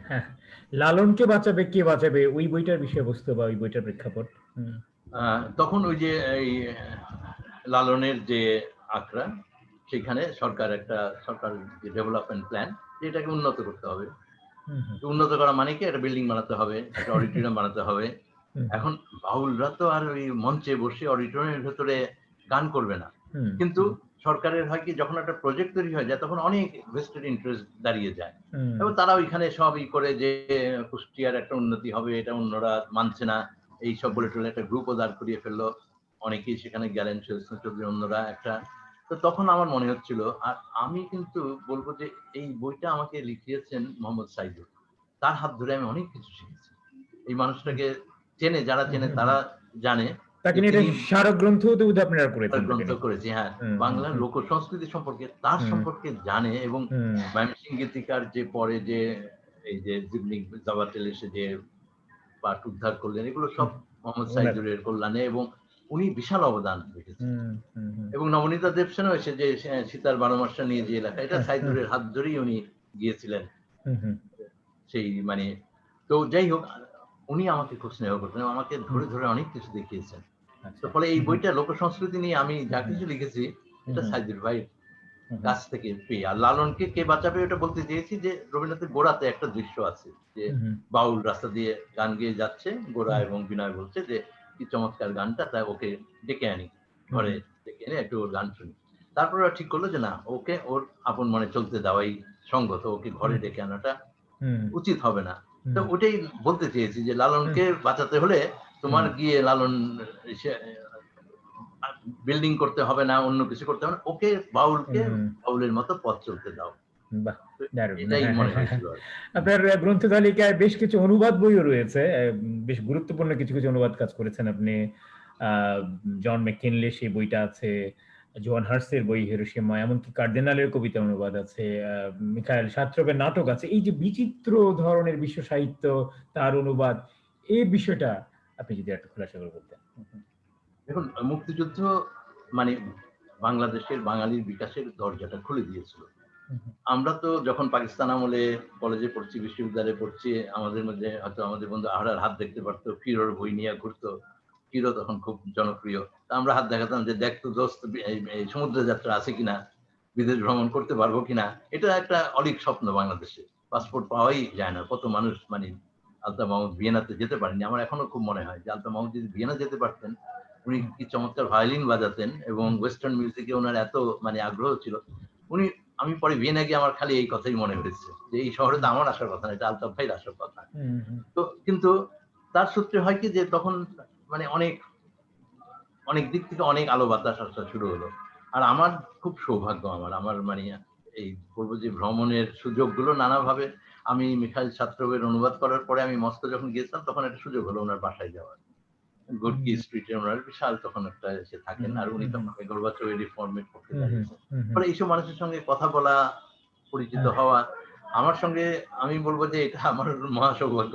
আর্নেস্টো কার্দিনালের দেখা হয়েছিল ফ্রাঙ্কফুর্ট বুক ফেয়ারে। আচ্ছা, তো আচ্ছা, আচ্ছা, কার্দিনাল হ্যাঁ, তখনও সেরকম ওই যে ওনার বেরেট ক্যাপ হ্যাঁ, পরা ক্যাপটা এরকম। পরা আছে। হ্যাঁ, হ্যাঁ, হ্যাঁ, একটা হ্যাঁ। কুর্তা এক ধরনের, হ্যাঁ, হ্যাঁ, হ্যাঁ। লম্বা খুব কুর্তা। ছোটখাটো মানুষ কিন্তু হুম, হুম, খুব হাসি খুশি প্রাণবন্ত মানুষ। হুম, হুম, কিন্তু স্প্যানিশ ছাড়া ইংরেজি খুব বলতে পারেন না। ফলে হুম, কনভারসেশনটা খুব মানে আর হুম, হুম, খুবই তো মানে ব্যস্ত মানুষ। কিন্তু হুম, হুম, একটা দেখা হয়ে গেছে। সিডনি শনবার্গের সঙ্গে অনেক রকম পত্র বিনিময় হয়েছে। তারপরে তিনি তো প্রয়াত হুম। হলেন। দেখার সুযোগ ওই হয়নি। ওই বইটার কাজের সঙ্গে আমিও সরাসরি খুব যুক্ত ছিলাম। আমি ওই হ্যাঁ, হ্যাঁ। মাইক্রোফিল্ম থেকে খুঁজে, মাইক্রোফিল্ম খুঁজে, হ্যাঁ, খুঁজে হ্যাঁ। সবগুলো হুম, পাঠাতাম আপনাকে তখন আরকি হ্যাঁ, সেই হ্যাঁ। আর নিউ ইয়র্ক তখন পাবলিক তো লাইব্রেরিতে বসে। হ্যাঁ, হ্যাঁ। হুম, হ্যাঁ, হ্যাঁ। তখন তো খুব কঠিন ছিল এগুলো হুম, হুম, মানে হুম, মানে এখন তো একটু ফিঙ্গার টিপে পাওয়া যায়। হুম, হুম। হুম, হুম, এবং পরে আমাকে যখন সিডনি শনরের বইটা বেরোলো আমি সব জানলাম। উনি বললেন যে, "আমার কিন্তু আরো লেখা আছে।" তো আমার একটা ইচ্ছা আছে। আমি পরে আরো লেখা হুম, পেয়েছি হুম, যে আরো পূর্ণাঙ্গ সংস্করণ করা যায় কিনা। হুম, আবার এটাও কিন্তু সব খুব অবাক করা বিষয় যে এই আ যে 'কিলিং ফিল্ডস' যে ছবিটা অস্কার পেল। হুম, এই 'কিলিং ফিল্ডস' তো সিডনি শনবার্গকে নিয়ে। ওখানে হ্যাঁ, যে সাংবাদিক, হ্যাঁ, মার্কিন হ্যাঁ, সাংবাদিক সে হচ্ছে হুম, সিডনি শনবার্গ এবং হুম, তিনি বাংলাদেশের যে মানে যখন জেনোসাইড শুরু হলো তিনি এখানে হাজির। হুম, ১৬ই ডিসেম্বর হাজির। কাম্বোডিয়াতেও তিনি হুম, এই হুম, মানে হুম, হুম। তিনি উইটনেস টু দ্য অ্যাট্রোসিটি। তাহলে এই অনুবাদগুলোর পেছনে ওই মুক্তিযুদ্ধের প্রেরণাটাই আসলে মূল চালিকা শক্তি হিসেবে কাজ করেছে আপনার ক্ষেত্রে বোঝা যাচ্ছে। মুক্তিযুদ্ধ আ এবং বিপ্লব, খুব সমাজতন্ত্রের বেশি স্বপ্ন, কিছু হ্যাঁ, হ্যাঁ। করিনি। কিন্তু যখন এই মনে এ হয়েছে যে হ্যাঁ, হ্যাঁ, এই সূত্র ধরে অনুবাদ বিষয়ে যদি আপনার একটু পরামর্শ পেতেন। আমাদের অনুবাদ সাহিত্যের কি অবস্থা বা আপনার কি পরামর্শ রয়েছে যারা নতুন অনুবাদ করে? অনুবাদের বিষয়টা নিয়ে কোন দিকটা আমাদের লক্ষ্য রাখা উচিত বলে আপনি মনে করেন? হুম, আমি আমার অনেক রকম সুযোগ হলো তো। আমার একটা সুযোগ হয়েছিল ইরানে আমি গিয়েছিলাম হুম, হুম, ৫ দিন ৩ এ। হুম, হুম, তো ইরান সম্পর্কে তো আমাদের অনেক রকম ধারণা আছে। হুম, হুম, তো আমি গেলে কোথায় গেলে বইয়ের দোকানে যাই। হুম, হুম, তো ইরানের বইয়ের দোকানে আমি একটা দেখলাম যে দোকানে একটা সেকশন হচ্ছে একেবারে মিনিয়েচার এডিশন থেকে লাক্সারি এডিশন সেটা হচ্ছে কোরআন শরীফের। হুম। এবং খুব মানে একেবারে মানে খুব গোল্ড এমব্রয়ডারি এনগ্রেভড, হ্যাঁ, এমব্রয়ডারি হুম, করা হুম, এনগ্রেভ করা, হ্যাঁ, লেদার বাউন্ড। আর তার একই পরিমাণ আছে হাফিজের কবিতা। তো এই হুম, এই এই তখন মনে হয় যে এইটা জাতির মানুষটা বোধহয় এখানে বোঝা যায়। আরেকটা দেখলাম যে এমনকি চমস্কির অনুবাদও ইরানে ফার্সি ভাষায় এভেইলেবল। হুম, হুম, মানে সমস্ত যে মানে আ যদি দর্শনের জায়গা বলি, সার্ত্রে বলি, আ সিমন বলি, দেরিদা বলি, চমস্কি বলি, আদার্স বলি। তার মানে কিন্তু অনুবাদটা কিন্তু একটা বিশাল একটা মানে জানালা। এই জানালাটা আমাদের অনেক বড়ভাবে খুলতে হবে। মালয়েশিয়া গিয়ে আমার যেটা মনে হলো যে পরে মালয়েশিয়া আমরা একটা পাবলিশারদের সঙ্গে একটা মিটিং ছিল। ওরা 60s এ সিদ্ধান্ত নিয়েছে যে ওরা অনুবাদে যাবে সমস্ত হায়ার লেভেল টেক্সট বইয়ে। এবং মালয়েশিয়ায় কিন্তু আপনি এমবিএ এর বইও আপনি মালয় ভাষায় আপনি পড়তে চান, আপনি সমস্ত কিছু পাবেন। কম্পিউটারের বই, এই বই কারণ ওরা অনেক আগে থেকে এটা তৈরি করেছে। আমাদের কিন্তু এখানে যখন জাতীয় চেতনাটা তখন কিন্তু এই জায়গাটা কিন্তু উঠে আসলো। বাংলা একাডেমিতে কিন্তু অনুবাদ বিভাগ ছিল। হুম। এবং আ আ মেডিকেল বই এখনো যদি আমি আছে। ধরি হুম, হুম, হুম, হুম, বিভাগটা উঠে গেছিল, এখন আবার আবার হ্যাঁ, এসেছে। সব হ্যাঁ, এবং মেডিকেলের যে ধরেন মানে সমস্ত ডিফিকাল্ট বই, কিছু হয়তো আহমদ রফিক করেছেন, কিছু অন্যরা করেছেন, ইঞ্জিনিয়ারিং করেছে, বোটানি, জুলজি, বায়োলজি। এবং এই জায়গাটায় আমার বলবো যে আরেকজন একেবারেই আমাকে স্নেহ করে ভরে দিয়েছেন, আব্দুল রাজ্জাক, জাতীয় অধ্যাপক। উনি কিন্তু এই জায়গাটা সব সময় বলতেন যে ভার্নাকুলার, মাতৃভাষার মাধ্যমে, মাতৃভাষার মধ্যে শিক্ষা, মাতৃভাষার মধ্যে উচ্চ শিক্ষা। এই জায়গাটা আমরা আমাদের কলোনিয়াল লেগাসিটাকে আমরা এমন বড় করে তুললাম যে আমি ইংরেজি শেখা মানে তো আর বাংলাকে অবহেলা করা না। আর বাংলার মাধ্যমে শিক্ষার যে আমি গভীরতা তৈরি করতে পারবো, তার সঙ্গে ইংরেজি যোগ করবে। ফলে এই যে এই মিলনটা আমরা ঘটাতে পারলাম না। ফলে অনুবাদটা এখনো আমি বলবো যে কেবল সাহিত্যের অনুবাদ নয়, সমস্ত মানে বিশ্ব সভ্যতার যত রকম মানে জ্ঞান বিজ্ঞানের সম্পদ আছে, আমাদের অনুবাদ করতে হবে। এখন আমার অবাক লাগে, মহিউদ্দিন ভাই অনুবাদ করেছিলেন যে জরথুস্ত্র বললেন, দাস দাস স্পিকার অথস্ত্র। হ্যাঁ হ্যাঁ, কি অসাধারণ তার সেই অনুবাদ।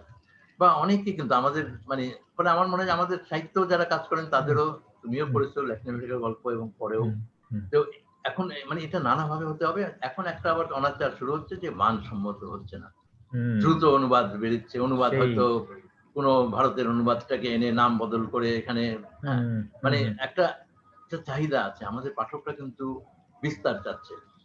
আর সেখানে কিন্তু আমাকে অনেক, আর অনুবাদ খুব সহজ কাজ না, খুব যত্নশীল হতে হয়। আমি যেটা আগে বলছি, ভাষার প্রতি যত্ন ছাড়া কোনো বিকাশ হবে না। একই রকম একটা প্রশ্ন আপনাকে করতে চাইছি যে প্রবন্ধ সাহিত্য এবং গবেষণা নিয়ে আপনার সমস্তগুলো কাজ, প্রায় অন্তত 15-20টা খুব বিচিত্র এবং গভীর এবং বেশ ব্যতিক্রমী বিষয় নিয়ে কাজ করেছেন। এগুলোর জন্য যথেষ্ট অভিনিবেশ দরকার পড়ে, চর্চা দরকার পড়ে। সেই জায়গাটা কেমন দেখছেন আমাদের সাহিত্যে? প্রবন্ধ সাহিত্য, মননশীল সাহিত্য, সাহিত্য সমালোচনা বা গবেষণাধর্মী সমাজ অধ্যয়নমূলক কাজ কেমন হচ্ছে বা কোথায় সমস্যা? আমার খুব ঘনিষ্ঠ বন্ধু কলেজ জীবনের, পরে ঢাকা বিশ্ববিদ্যালয়ে ইংরেজির অধ্যাপক ছিলেন, কানাডায় থেকে পিএইচডি করেছেন, পরে ঢাকাতেও এসে এখন আবার কানাডাবাসী, শওকত হোসেন ইংরেজি বিভাগের চেয়ারম্যান হচ্ছিল। তো সে একবার শওকত, হ্যাঁ শওকত না, শওকত অনুবাদ করেনি, শওকত ইংরেজিতেই লেখালেখি ওর। তো শওকত একবার আসলো, একটা বই নিয়ে আসলো আমার জন্য, হিস্ট্রি অফ ওয়েস্টার্ন আর্ট, আর আমাকে লিখে দিল Mofidul to dabble in all the arts. অর্থাৎ সব শিল্পী হয়তো আমি একটু মানে জাস্ট একটু একটা ডুব দিচ্ছি, কোনো অবগাহনও করছি না, গভীরেও যাচ্ছি না। তো এটা আমার বন্ধুদের মূল্যায়ন আমার সম্পর্কে, আমার মনে হয় খুব সঠিক মূল্যায়ন। অনেক কিছু করার চেষ্টা করেছি, কিন্তু কিন্তু যেটা বুঝি আর কি, যে যেটা তুমি বললে যে গবেষণার জায়গাটা খুব গুরুত্বপূর্ণ। আর সেখানেও কিন্তু আমরা দেখব, আমি মাঝে মাঝে বলি যে পাকিস্তান আমলটায় অবিভক্ত বাংলার প্রভাব ছিল আমাদের উপরে। অর্থাৎ পাকিস্তান যা করতে চেয়েছিল আমরা সেগুলো তখনও মানে আমরা গ্রহণ করিনি। ফলে কিন্তু অনেক রকম গবেষণা হয়েছিল। আনিসুজ্জামান স্যারের যদি গবেষণার কথা ধরি, বা আরো কিন্তু নানা রকম গবেষণার কাজ তখন শুরু হয়েছিল এখানে। তখন একটা ছিল যে অধিকাংশ গবেষণা পাশ্চাত্যের বা ইংল্যান্ডের কোনো বিশ্ববিদ্যালয়ের সঙ্গে মিলে হতো। তারপরেও একটা স্ট্যান্ডার্ড ছিল, সবাই যে ধরনের, যে মুস্তফানুল ইসলাম বা অন্য, আমি অনেকগুলো কথা বলতে পারবো সোশ্যালিস্ট নিয়ে, বা এখানেও যেটা সুফিয়া আহমেদ বা অন্যরা কাজ করেছেন একটা। কিন্তু খুব দুর্ভাগ্যজনক ভাবে স্বাধীনতার পরে আমাদের মৌলিক গবেষণার ক্ষেত্রে একটা চেষ্টা হয়েছিল কিন্তু রাজশাহী ইউনিভার্সিটির যে ইনস্টিটিউট ফর বাংলাদেশ স্টাডিজ, এবং তারা কিন্তু এখন অনেক ধরনের গবেষণার পিএইচডি সন্দর্ভ গবেষণা তৈরি করছেন। কিন্তু শুরুর দিকে যে স্ট্যান্ডার্ডটা ছিল, যখন ফ্রান্স ভট্টাচার্য আসছেন, যখন ডেভিড কভার আসছেন, অন্যরা আসছেন, তো এই যে মানে এইসব কাজে যে একটা মানে মানে বড় রকম একটা ভাবের লেনদেন তৈরি করা, সেটা তো মানে খুব অবহেলিত হচ্ছে। আমাদের বিশ্ববিদ্যালয়গুলোতে কিন্তু ভিজিটিং প্রফেসর এখন অলমোস্ট নেই। স্বাধীনতার পরেও কিন্তু আসা শুরু হয়েছিল বাইরের বিশ্ববিদ্যালয় মানিত হচ্ছে এটা বিশ্বের বিদ্যালয়, কিন্তু আমরা কিন্তু আঞ্চলিক করে ফেলেছি যে এই অঞ্চলের বিশ্ববিদ্যালয়ে ওই অঞ্চলের শিক্ষকরা থাকবেন, ছাত্ররা থাকবেন, এরকম একটা ঘটনা দাঁড়িয়ে গেছে। মৌলিক গবেষণার জায়গাটায় অনেক অবহেলা হচ্ছে, এবং আমি বলবো যে অনেক মানে অভিসন্দক তৈরি হচ্ছে, কিন্তু মানের দিক দিয়ে আপনি সন্তুষ্ট হতে পারবেন না। তার অর্থ পরিমাণে বাড়ছে, গুণগত একটা ঘাটতি ঘটে যাচ্ছে। কিন্তু আমি বলবো যে এটা যে যে মানসম্মত যেসব গবেষণা হচ্ছে, সেটারও কিন্তু আবার মূল্যায়ন যদি না হয়, বা সেটাকে যদি সামনে না নিয়ে আসা হয়, সেটা কিন্তু আবার হচ্ছে। আমি সেজন্য বলি যে আমার মানে পরিমাণে আমার অনেক বাড়ছে, গুণে হয়তো অল্প হচ্ছে, আবার অতি অল্প হইল বিদ্যাসাগরের ভাষায়, কিন্তু সেই অল্পের মধ্যেও যা আছে সেটা কিন্তু অনেক বড়। আমাদের সেই দিক দিয়ে আমি বলবো যে মানে কাজ কিন্তু যে হচ্ছে না তা না, আবার কাজের পরিধিটা অনেক বেড়েছে। আর আমরা একটা স্বাধীন দেশের একটা ইনস্টিটিউট, আমি কিন্তু একটা সেন্টার অফ এক্সেলেন্স তৈরি করতে পারলাম না। আমি ইউনিভার্সিটিগুলোর একটা ভালো জার্নাল আমার করতে পারলাম না, কিন্তু আবার অসাধারণ কাজ করলেন অধ্যাপক জামাল নজরুল ইসলাম। উনি যে ফান্ডামেন্টাল রিসার্চের যে সেন্টার উনি চাটগাঁয়ে স্থাপন করে গেলেন, সেটাকে তো এখন আমাদের আরো মানে সাপোর্ট দিয়ে, এবং উনি কিন্তু বাইরের স্কলারদের ওখানে আনছেন, ইন্টারন্যাশনাল স্কলাররা আসছে, বিনিময় করছে। ফাইনম্যান এসেছিলেন, রিচার্ড ফাইনম্যান এসেছিলেন হ্যাঁ, ওখানে। রিচার্ড ফাইনম্যানের সঙ্গে হুম, ছিলেন। হুম, হুম, হুম। হ্যাঁ, হ্যাঁ, হুম। রজার পেনরোজ অনেকের সঙ্গে উনার, পেনরোজ কিন্তু উনি এসেছিলেন, হ্যাঁ, হ্যাঁ, হুম, হ্যাঁ, হুম। হ্যাঁ, হুম, হুম, অমর্ত্য সেন এসেছিলেন একাধিকবার। হ্যাঁ, হুম, হুম, হ্যাঁ, হ্যাঁ। প্রফেসর সালাম তো এসছেনই। তো এই বিশ্ববিদ্যালয়গুলো এই জায়গাটাকে অবহেলা করে যদি শুধু মানে ভবন নির্মাণ, বিভাগ নির্মাণ, সেন্টার নির্মাণ করে যায়, তাহলে আমাদের কিন্তু একটা বড় ক্ষতি হয়ে যাবে। হুম, এখন হুম, শতবর্ষ ঢাকা বিশ্ববিদ্যালয়, বাংলাদেশে 50 বছর। আমাকে আশিস নন্দী আমার খুবই মানে সম্মানে মানে রেসপেক্ট করি, আমাকেও খুব স্নেহ করেন। তিনি আমাকে বছর 7-8 আগে বলেছিলেন যে, "মফিদুল একটা চেষ্টা করো যে 20টা সলিড পিএইচডি রিসার্চ ইংলিশ ল্যাঙ্গুয়েজে on Bangladesh genocide and history যেন তুমি টেবিলে রাখতে পারো।" এখন যদি আমাকে বলা হয়, হ্যাঁ, আপনি 20টা সলিড রিসার্চ টেবিলে প্লেস করেন, আমি কোন 20টা নিব? খুঁজে বের হুম। করাটাও একটু কঠিন হবে। হুম, হুম, কষ্টকর হবে, এবং হুম, ইংলিশ ল্যাঙ্গুয়েজ রিসার্চের খুব প্রয়োজন আছে। হুম, হুম। না, ঠিকই বলেছেন আপনি। আমার মনে হয় আমাদের বিশ্ববিদ্যালয়গুলো এই জায়গাতে বেশ পিছিয়ে পড়েছে। বিশ্ববিদ্যালয়গুলো এগিয়ে এলে এবং তাদের সঠিক সম্ভাবনাগুলো কাজে লাগালে মনে হয় আমরা আরো কিছু পেতে পারতাম আর কি। আমার আমাদের কি গোলাম বলি এখানে, মুর্শিদের মতো হ্যাঁ, গবেষক তো আমরা রাজশাহী বিশ্ববিদ্যালয় থেকে বেরিয়েছেন। ওনার মতো হ্যাঁ। গবেষক কজন আছে বাংলাদেশে, তাই না? কিন্তু আমি জন্য ব্লেম এই ব্লেম গেম করব না। আমি দেখি যে অনেকগুলো বিশ্ববিদ্যালয়, রাজশাহীতে বিশেষ করে যে হুম, যে বোটানিতে বা অনেক জায়গায় কিন্তু অনেক ইন্টারেস্টিং রিসার্চ হচ্ছে। হুম, জাপানের সঙ্গে কোলাবোরেশনটাও অনেক সায়েন্টিফিক রিসার্চে কিন্তু অনেক অপরচুনিটি ওপেন হুম, করছে। আমাদের কি এটা আমাদের সবাইকে মিলে এই জায়গায় দৃষ্টিটা দিতে হবে, যত্নশীল হতে হবে।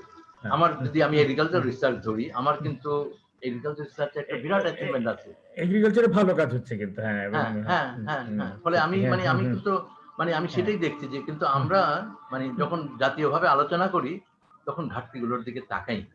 হ্যাঁ, না, এই যে আমাদের যে social science, social studies, economics, এই জায়গাগুলোতে বোধহয় একটু ঘাটতি রয়ে গেছে আর এই জায়গাগুলোর কিছু নতুন কাজ করা দরকার।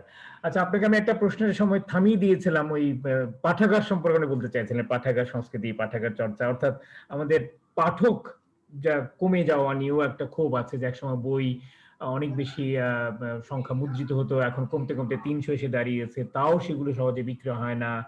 তো আমাদের পাঠাভ্যাসটা কি আসলেই একটা হুমকির মুখে, বা সেটাকে কিভাবে আমরা তাহলে আবার নতুন করে দাঁড় করাতে পারি? আব্দুল্লাহ আবু সাঈদ তো বিষয়টি কেন্দ্র দিয়ে বছরের পর বছর ধরে চেষ্টা করে যাচ্ছেন। তারপরেও কি কোথাও কোনো ইতিবাচক পরিবর্তন চোখে পড়ছে, বা তার জন্য আমাদের কি করণীয় বলে আপনি মনে করেন পাঠাভ্যাস বৃদ্ধিতে, পাঠ সংস্কৃতির উন্নয়নে? দেখেন, সাইদ ভাইয়ের কাজটা কিন্তু একটা অসাধারণ কাজ। এটারও কিন্তু ঠিক সোশ্যাল ইভ্যালুয়েশনটা হয়নি। হুম, হুম, যে যেই ছেলেমেয়েরা, যদি আমি ধরি যে ৮ বছর ১০ বছর আগে তিনি যেসব বই পড়াতে চেয়েছেন সেগুলো তারা পড়েছে, পড়ে তার ভেতরে কি তাগিদটা তৈরি হয়েছে, সে পরে তার পাঠ্যাভ্যাসটাকে কিভাবে বহমান রেখেছে, বা সে লেখালেখিতে কিভাবে এসছে। কিন্তু আমি দেখি যে আমি কিন্তু অনেক এ এ স্ফুরণ দেখি, অনেক ইশারা দেখি, এবং সেই ইশারার পেছনে আমি সাইদ ভাইকে দেখি। আমি যদি বলি যে আমার একটা আগ্রহ থাকে যে লিটল ম্যাগাজিন কোথা থেকে কি বেরোচ্ছে, তো মানে সেখানে আমি দেখি যে অনেক মানসম্মত লিটল ম্যাগাজিন ঢাকার বাইরে থেকে বেরোচ্ছে। অনেকে কলেজে পড়াচ্ছেন, কিন্তু অনেক রকম কাজ করছেন, এবং এই কাজগুলোর পেছনে কিন্তু এই জেনারেশনটার পেছনে কিন্তু আমি দেখি যে সাইদ ভাইয়ের একটা বড় ভূমিকা আছে। আর বই পাঠটা কি, বই পাঠটা যখন একটা কালেকটিভ অ্যাকশন হয়, তখন কিন্তু আরেক ধরনের প্রভাব তৈরি, যেটা আপনি ফিল্মে দেখবেন। ফিল্মটা হলে গিয়ে দেখা অনেকে মিলে, আর ফিল্মটা ঘরে বসে ইউটিউবে দেখা, দুটোর মধ্যে একটা পার্থক্য আছে। তো ফলে বই পড়ার ক্ষেত্রে কিন্তু পাঠাগার আন্দোলন বা পাঠাগারগুলোর একটা অন্য ডাইমেনশন তৈরি করে, যে ডাইমেনশনটা আপনি অন্যভাবে পাবেন না। তো সেই জায়গাটায় আমাদের একটা বড় একটা পাঠাগার আন্দোলনের, পাঠাগার নেটওয়ার্কের একটা ভিত্তি ছিল। যে ইংল্যান্ডে যখন এই লাইব্রেরি ডেভেলপমেন্ট করা শুরু হয় তখন এই বেঙ্গলে শুরু হয়। এবং একটা সময় তো এরকম ছিল যে দিকে সিগনেট প্রেসের যিনি মালিক, এবং সিগনেট প্রেস তো খুব অসাধারণ বই, দিলীপ কুমার গুপ্ত।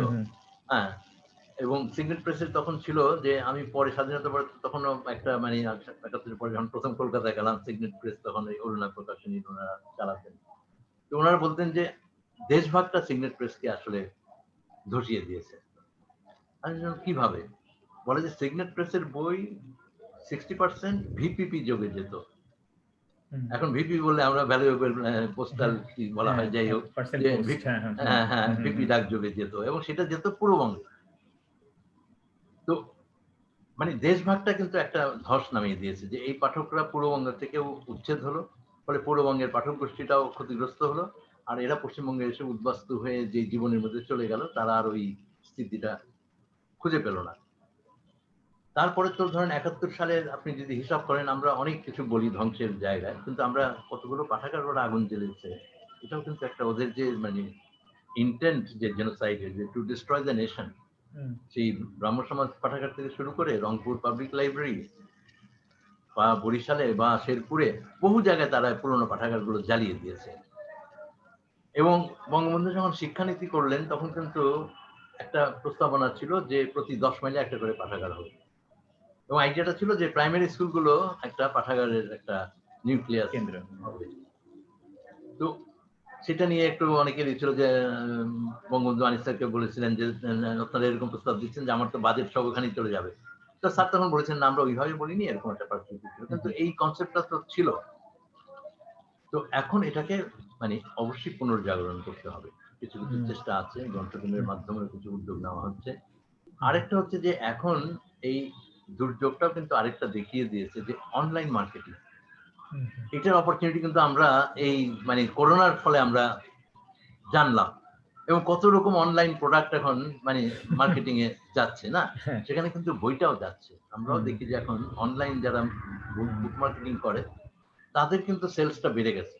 আমি বলছি স্ট্যাটিস্টিক্সটা কিন্তু খুব ইম্পর্টেন্ট, কিন্তু আমি এটা অনুমানে বলছি, হয়তো আমার অভিজ্ঞতা, কিন্তু এগুলোর একটা অ্যানালাইসিস হওয়ার দরকার। আর অনলাইন মার্কেটিং আপনি অ্যানালাইজ করতে পারেন যে কোন বই কোথায় কত কি পরিমাণ গেছে। তো ফলে কি যে হোল টেকনোলজি কিন্তু একটা অপরচুনিটি তৈরি করেছে, যে অপরচুনিটির কারণে বই কিন্তু এখন 200-300 বেশি ছাপা হয় না, কারণ এখন বলে পিওডি, প্রিন্ট অন ডিমান্ড। আপনি বইটা ছাপলেন, আপনার 3000 ছাপার কোনো দরকার নেই, আপনি 300 মার্কেটিং করলেন, যদি দেখা যায় আরো ডিমান্ড আছে, আপনি আরো 500 ছাপলেন, আপনার একই খরচ। আগে যেমন হ্যান্ড কম্পোজে যেমন পুরোটাকে আবার করতে হতো, ওই কিছুই নাই এখন। ফলে হোল পাবলিশিং সিনারিও চেঞ্জ হয়ে গেছে।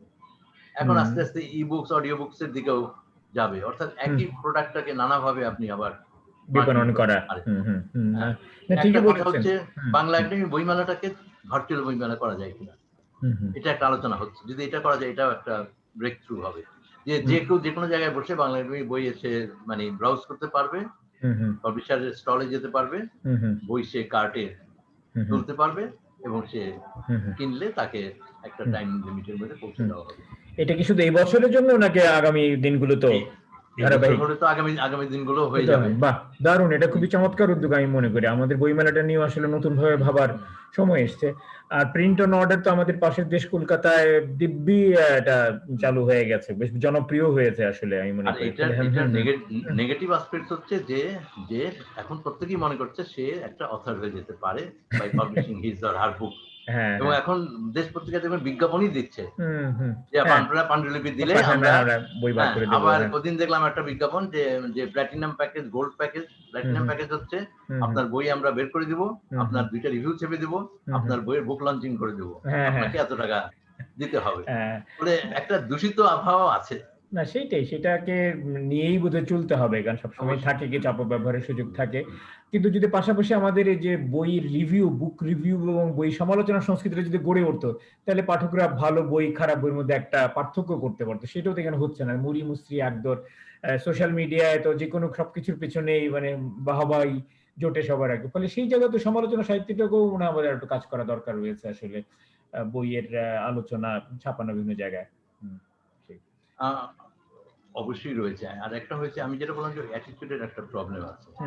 নরেশ গুহর যখন ওই তাতার সমুদ্রে ফেরা ছাপা হলো, আনন্দ থেকে ছাপা হলো, তো উনি তখন সত্যজিৎ প্রচ্ছদ করেছিল, ওনার খুব পছন্দ হয়নি। যাই হোক, বাদল বসুর স্মৃতি কথায় আছে আনন্দ বাজার। বাদল আমাদের খুবই প্রিয়জন ছিলেন, অসাধারণ মানুষ ছিলেন।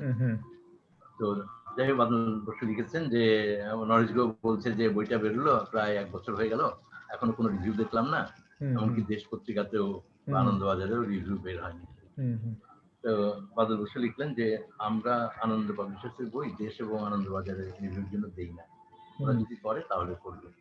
তো এই যে মানে পাবলিশারের যে মর্যাদা বোধ বা অ্যাটিটিউড, এখন হয় কি যে মানে কিভাবে আমি বইটাকে রিভিউ করাতে পারবো, বা আমার সংস্থার মধ্যে যদি বেরোয় তাহলে আমি ওটাকেই আমি মানে গুরুত্ব দিয়ে করাবো, ওই হিসাবে প্রমোট করব। ফলে রিভিউ কালচারের যে বেসিক যে অ্যাটিটিউডটা, সেটাই তো আমরা নষ্ট করে ফেলছি। ফলে অনেক কিছু আমাদের নির্মাণ করতে হবে, অনেক কিছু পুনর্গঠন করতে হবে, সেইখানে দৃষ্টিভঙ্গিটা খুব বড় বিষয়। সেটা আমরা কথায় কথা কিন্তু অনেক দূর এগিয়ে গেছে, আমাদের সময় প্রায় শেষে দিয়ে চলে এসছে। আমি আর দুটো বিষয় নিয়ে আপনার সঙ্গে কথা বলতে চাই। একটি কথা প্রসঙ্গেই আপনার মুক্তিযুদ্ধের সঙ্গে সংযুক্তি প্রসঙ্গে বলি যে মুক্তিযুদ্ধ জাদুঘর করেছেন, সেখান থেকে আরেকটি ইনস্টিটিউট যে আপনি গণহত্যা অধ্যয়ন ইনস্টিটিউট, আমি দেখলাম যে এটা নিয়ে আপনি প্রচুর কাজ করেছেন আন্তর্জাতিকভাবে, বিভিন্ন দেশে নানাভাবে আপনি পেপার পড়ছেন, আলোচনা অংশ নিচ্ছেন, এবং ইনি দুটো গ্রন্থ লিখেছেন যে জেনোসাইড মানে গণহত্যা নয়, বাংলাদেশের গণহত্যা, একটা ন্যায় যাত্রা রথ। তো এই কেন্দ্রটি সম্পর্কে যদি আরেকটু বলতেন, এর কাজ এবং এর কর্মকাণ্ডের পরিধি সম্পর্কে। এটা বলবো যে একটা বিশাল একটা কর্মযজ্ঞ সূচনা হতে পেরেছে। মুক্তিযুদ্ধ জাদুঘরের প্ল্যাটফর্মটাই এই কর্মযজ্ঞের সূচনা করেছে। আর সেটা একটা হচ্ছে যে মুক্তিযুদ্ধ জাদুঘর তো 96 সালে যাত্রা শুরু করলো, আর যদি বেসিক উদ্দেশ্য হচ্ছে মেমোরিয়ালাইজেশন, যে এই স্মৃতিটাকে ধারণ করে রাখা, স্মৃতিটা উপস্থাপন করা। আর আমাদের দেশে 71-71 যদি বলি, তার স্মৃতি বলি, তাহলে গণহত্যাটা হচ্ছে এটার একেবারে মানে নিবিড়তম অংশ। আর এই গণহত্যার ক্ষেত্রে আমার এখানে যেটা হয়েছে যে এই গণহত্যাটা বিশ্ববাসীর জন্য একটা বিস্তৃত গণহত্যা হয়ে গেছে।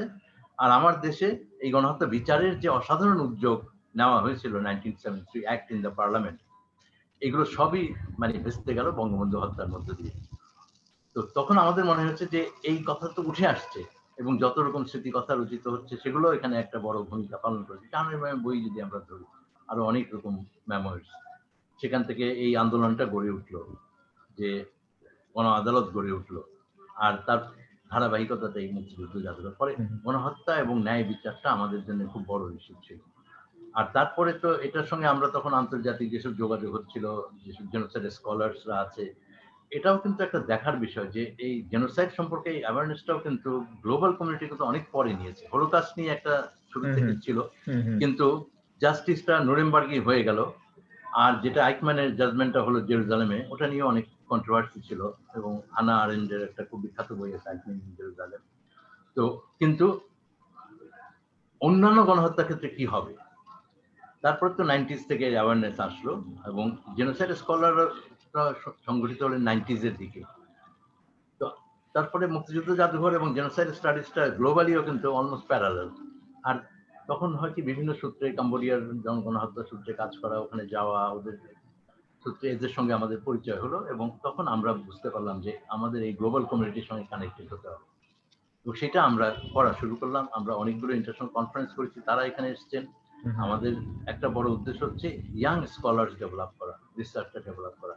আমরা এই জন্য অনেকগুলো কোর্স করি, এবং আমরা দেখি যে এই কোর্সগুলোর মধ্যে থেকে অনেক নতুন ছেলে মেয়ে লয়ের ব্যাকগ্রাউন্ড বা সোশ্যাল সায়েন্সের ব্যাকগ্রাউন্ড বা হিস্ট্রির ব্যাকগ্রাউন্ড এই জায়গায় ইনভলভ হচ্ছে।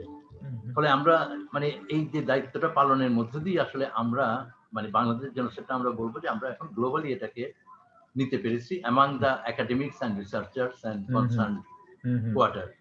আমার জীবনে আমি বলবো যে একটা খুব বড় একটা ট্রিবিউট পেয়েছিলাম। আমি 2018 সালে আর্মেনিয়ার ডিসেম্বরে ইনভাইট করেছিল বিভিন্ন দেশের, আমাকেও ইনভাইট করেছিল। আলেকজান্ডার হিন্টন তখন ছিলেন, উনি রাটগার্স ইউনিভার্সিটির centre for the holocaust and genocide স্টাডিজের চেয়ার, আর ইন্টারন্যাশনাল অ্যাসোসিয়েশন অফ জেনোসাইড স্কলারের উনি প্রেসিডেন্ট ছিলেন।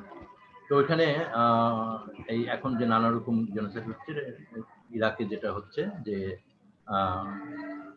তো সেটা নিয়ে যে ইরাকের যে একটা স্মল যে মাইনরিটি কমিউনিটি ইয়াজিদি, একজন ইয়াজিদি ইয়াং ভিকটিম এসেছিল, সে বলছে যে আমাদের জেনোসাইড নিয়ে একটা সারা পড়লো, আবার সবাই ভুলে গেছে, আমরা কিভাবে আমাদের জেনোসাইডটাকে মানুষের সামনে আনতে পারি। তো আলেকজান্ডার হিন্টন বললো যে আস্ক মফিজুল হক। আমার কাছে মনে না, হচ্ছে যে এটা একটা না, না, ট্রিবিউট, নট হ্যাঁ, মাই অ্যাজ এ পারসন, কিন্তু হ্যাঁ। এই যে মানে হ্যাঁ, তো আপনি আমাদের মঞ্চে আপ সামনে আ 50 বার্ষিকী সেই আছে। হুম, হুম, আর আমরা অনেক রকম কাজ, তবে রোহিঙ্গা জেনোসাইড নিয়েও কাজগুলো হচ্ছে। সব হুম, মিলে হুম, হুম, এই যে বাংলাদেশ একটা victim nation of hmm, genocide, সে হুম, যে হুম, তার ভয়েসটা এবং হুম, নিজের ভয়েসটা রেইজ করাটা খুব না ইম্পোর্টেন্ট। সেইটাই। তো আমরা সেই ভয়েসটা রেইজ করতে পারছি। তার সঙ্গে ঢাকা ইউনিভার্সিটিতেও একটা সেন্টার আছে। হুম, হুম, হুম, মুনতাসির মামুনরাও খুলনাতে একটা কাজ মানে করছেন। করছেন। অনেক রকম ভাবে এটা একটা ন্যাশনাল এফোর্ট হয়ে উঠছে। না সেটাই। না আপনি তো বোধহয় যে জেনোসাইড স্কলার অ্যাসোসিয়েশন একটা আছে তারও সদস্য আমি দেখছি এবং আছে। হ্যাঁ, হ্যাঁ সেইটাই। না এটা একটা বড়ই একটা গর্বের বিষয় আসলে যে বাংলাদেশের মতো দেশ একটা ভিকটিম দেশ এই বিষয়ে নেতৃত্ব দিচ্ছে প্রায়। তো আমাদের সময় প্রায় শেষ। সবশেষে আপনার কাছে জানতে চাইবো লেখালেখি নিয়ে বা সাহিত্যকর্ম নিয়ে বা প্রকাশনা নিয়ে আপনার সামনের দিনগুলোর পরিকল্পনা বা স্বপ্ন কি? আ আমার স্ত্রী বলেন যে, "তোমার সব হচ্ছে হবে। সব হচ্ছে ভবিষ্যতে হবে।" তো হুম, আমার ইচ্ছা অনেক। আচ্ছা। মানে হুম, বাসনা অনেক, হুম, আকাঙ্ক্ষা বিস্তার অনেক। করতে পারি না হুম, অনেক কিছু। তো মানে ইচ্ছা আছে যদি একটা কোনো একটা সিঙ্গেল বই একটা তৈরি করতে পারি কিনা। হুম, এই মানে বাংলাদেশের যে হিস্টোরিক্যাল জার্নি, হুম, তার হুম, একটা অল্টারনেটিভ ন্যারেটিভ, মানে আচ্ছা। হুম, তার হুম, একটা অনেক রকম দিক আছে। অনেক হুম, মানুষের সঙ্গে আমার আসলে আমার জীবনে আমি বলব পরম সৌভাগ্য। আমি গায়ত্রী চক্রবর্তী স্পিভাক আমাকে খুব স্নেহ করেন। হুম, হুম, বছর ৩-৪ আগে আলাপ। হুম, হুম, তো আমি উনাকে অনেক কথা হচ্ছিল। তো ডিকনস্ট্রাকশন নিয়ে কথা হচ্ছিল। তো উনি বলেন যে আমাকে এরকম সবাই বলে মাদার অফ ডিকনস্ট্রাকশন। হুম, অক্সফোর্ড ডিকশনারিতে লিটারেরি টার্মস এরকম লিখেছে। আমি যে আপনি কি ডিকনস্ট্রাকশন বলতে তাহলে কি আপনি বোঝাতে চাইছেন? বলে যে আমি খুব সিম্পল বলি যে get into the matter, get deep into the matter, hmm, hmm, understand the dimension and hmm, hmm, turn it around. হুম, হুম, তো আমার মনে হচ্ছে যে এই ওইটা কাজটা। করতে পারাটা, হ্যাঁ। হুম, আর হুম, তারপরে দেখি আমি যে এটা অনেকে খেয়াল করে না যে মানে she is a great scholar এবং হুম, একজন অ্যাক্টিভিস্ট। এবং হুম, তার কিন্তু এখন এই লাইফটা কিন্তু উনি ডেডিকেট করছেন সাঁওতাল পরগনায়। হ্যাঁ, এবং উনি হ্যাঁ, সাঁওতালদের মধ্যে একটা স্কুল করেছেন এবং প্রতি বছর এসে ওই স্কুলে উনি যান এবং উনার সঞ্চয়-টঞ্চয় মিলে ওখানে কাজ করেন। হুম, হুম, তো অ্যাক্টিভিজম অ্যান্ড যে আমি বলব যে এই যে ফিলোসফিক্যাল ডাইমেনশন, এটা মেলানোটা কিন্তু খুব মানে আমরা হুম, অনেক সময় উপর ভাষা ভাবে দেখি আরকি। হুম, হুম, থিওরি এই থিওরি, ওই থিওরি। কিন্তু অ্যাক্টিভিজমটা একটা খুব ইম্পোর্টেন্ট হুম, পার্ট এটার। তো হুম, আমার ইচ্ছা অনেক, সেগুলো আর বলছি না। আর মানে আচ্ছা। আনফুলফিলড হ্যাঁ, হ্যাঁ। প্রমিস। হ্যাঁ, না কিন্তু এই ইচ্ছাটাও অত্যন্ত গুরুত্বপূর্ণ। কারণ আমাদের মুক্তিযুদ্ধের ইতিহাসটা এখনো যেন একমাত্রিক, একরৈখিক, তার যে আরো অনেক বিকল্প স্বর, অনেক বহু স্বর রয়ে গেছে। সেগুলো কেউ তুলছেন। আফসান চৌধুরী ইদানিং চেষ্টা করছেন কথ্য ইতিহাসের মাধ্যমে একাত্তরকে বোঝার জন্য। সেইখানে কিন্তু হ্যাঁ, এইরকম হুম, হুম, বলাটাও আবার ঠিক না। এখানে আমার হিস্ট্রিক্যাল ন্যারেটিভ যদি আমরা বলি, হুম, সেখানেও কিন্তু বঙ্গবন্ধুর যে রোলটা, হুম, হুম, যে একটা একটা এমন একটা সেন্ট্রাল রোল উনি প্লে করলেন এবং একটা হুম, নেশনকে উনি একটা জার্নি করালেন। হুম, হুম, এটা হুম, তো খালি তো মানে হ্যাঁ, হুম, হুম, এবং তার সঙ্গে বহু মানুষ সেখানে যুক্ত হয়ে একটা ক্যারাভান একটা মুভ হুম, করলো। হুম, সেটাও কিন্তু রিকগনাইজ না। যে ৭ই মার্চের ভাষণ যে রিকগনাইজেশন পেল হুম, কত হুম, বছর পরে। কিন্তু হুম, হুম, আমরা কিন্তু ওটাকে এখনো হুম, আমরা কতগুলো ওটাকে দেখি যে এজিটেশনাল কতগুলো হুম, পার্সপেক্টিভ। হুম, এর যে ডিপার ডাইমেনশন, হুম, এর হুম, যে relation with the third world national liberation struggle hmm, বা কলোনিয়াল ম্যাপ মেকিং এর বাইরে চলে আসা। Hmm, Bangladesh was the first country. হুম, হুম, এগুলো অনেক কিছু আমরা বঙ্গবন্ধুর হুম, ভূমিকাটাও আমরা হুম, রিকগনাইজ করতে পারি নাই। হুম, হুম, সাধারণ মানুষের ভূমিকাটাও আমরা হুম, রিকগনাইজ করতে পারিনি। দুটো কিন্তু আমার মনে হ্যাঁ। হয় যে খুব আ যুক্ত। বঙ্গবন্ধুকে নিয়ে তো আপনার একটি গ্রন্থ রয়েছে। বঙ্গবন্ধুর আরো একটি জীবনী। সেখানে কি এই বিষয়টা আপনি আলোকপাত করার চেষ্টা করেছেন? কি হ্যাঁ, কিছু, কিছু। কিছু বিষয় আমি আলোকপাত করেছি। কিছু জিনিস আমি আমেরিকান আর্কাইভেও আমি কিছু জিনিস পেয়েছিলাম খুব হুম, ফ্যাসিনেটিং। তো আচ্ছা, আচ্ছা। সেখানে আনা। হুম, হুম, হুম, তারপরে হুম, হুম, মনিরুদ্দিন ইউসুফের একটা অ্যাকাউন্ট ছিল অসাধারণ। যে উনি আচ্ছা। তখন শাহনামা অনুবাদ করছেন ফার্সি বুঝছেন। থেকে। হ্যাঁ, হ্যাঁ। আর উনি যে জায়গাটায় এসছেন ওই জায়গাটাতে রাজা কাহকাসের বিরুদ্ধে একটা ষড়যন্ত্র হচ্ছে। আর হুম, ওইটা অনুবাদ করতে, করতে আমার মনে হলো যে আমার তাহলে এখনই বঙ্গবন্ধুকে গিয়ে বলা উচিত যে হুম, ষড়যন্ত্র কিন্তু হুম, চলছে। আমার মনে হচ্ছে যে একটা অসাধারণ একটা হুম, হুম, যে ঐরকম, আর উনি একটা অসাধারণ মানুষ মনিরুদ্দিন হুম, ইউসুফ। হুম, হুম। নিভৃতে অনেক কাজ আচ্ছা। করেছেন। আমাদের এখন একটা বিরতি নেব আমরা। নিয়ে আমাদের জুমে যারা আছেন তাদের যদি কোনো মন্তব্য প্রশ্ন থাকে সেটা শুনবো। এছাড়া লাইভে কিছু মন্তব্য এসছে, প্রশ্ন এসেছে। সেগুলো নিয়ে একটু আলোচনা করব। করার পর আপনার কাছে ফিরে আসবো। আপনার একটা পাঠ শুনে, আপনার একটা লেখার পাঠ শুনে তার ভিতর দিয়ে আমরা আজকে আমাদের অনুষ্ঠানের রীতি টানবো। আমি এখানে আমার বন্ধু সালাউদ্দিন আহমেদকে দেখতে পাচ্ছি। সে মোটামুটি নিয়মিতই আসে, অত্যন্ত সমাজ সচেতন, ভাষা সচেতন, সাহিত্য সচেতন মানুষ। সালাউদ্দিন, তুমি কি কিছু বলবে? তুমি কি আছো এখনো?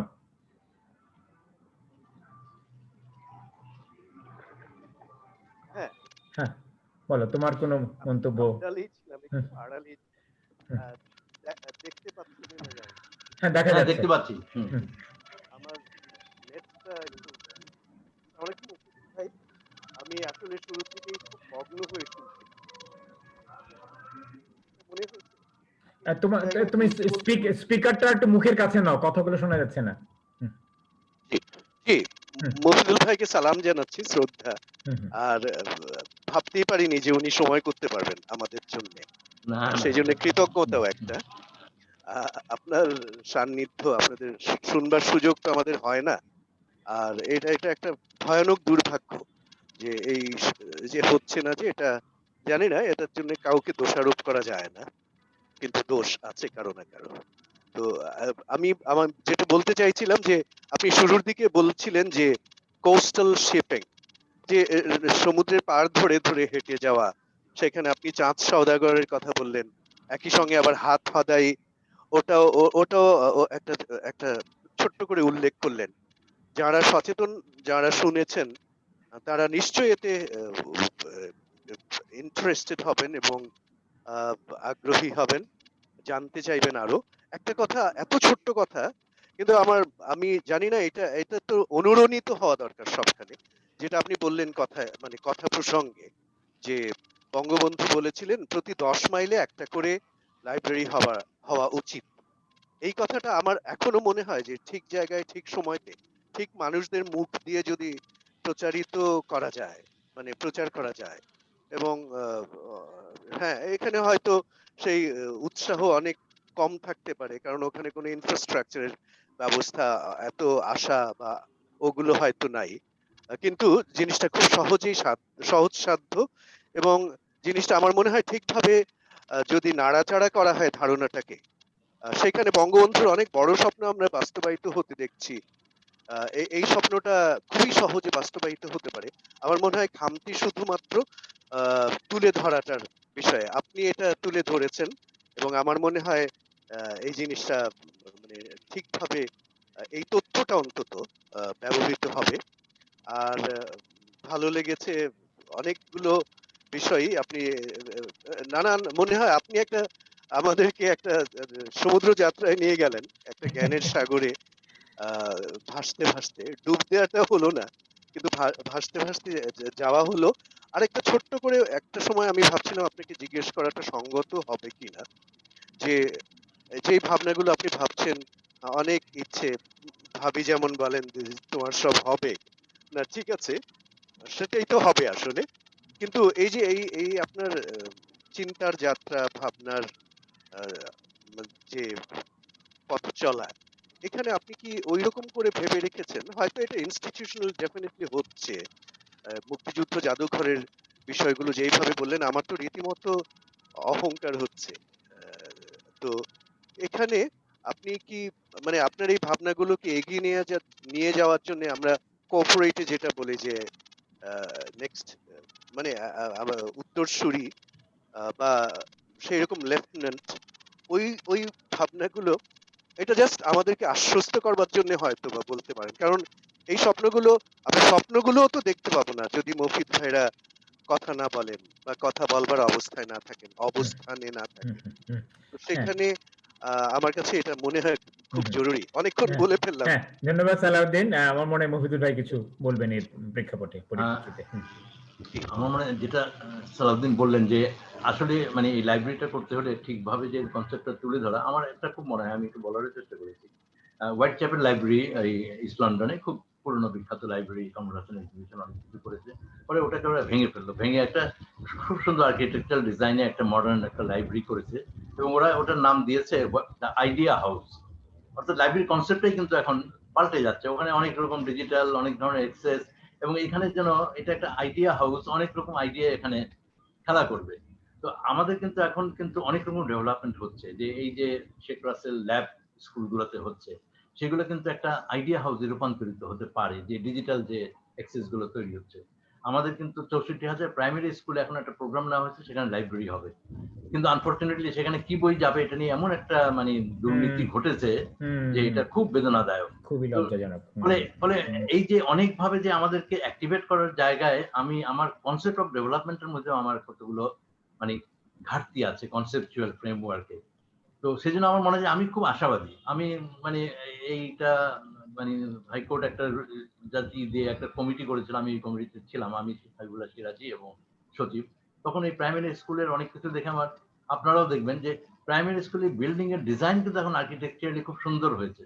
হুম, এবং গ্রামে গঞ্জে একেবারে দেখতে এত সুন্দর লাগে যে দোতলা ভবন, খুবই সুন্দর ডিজাইন এবং হয়তো সরষে ক্ষেত, তার চারপাশে মাঠ।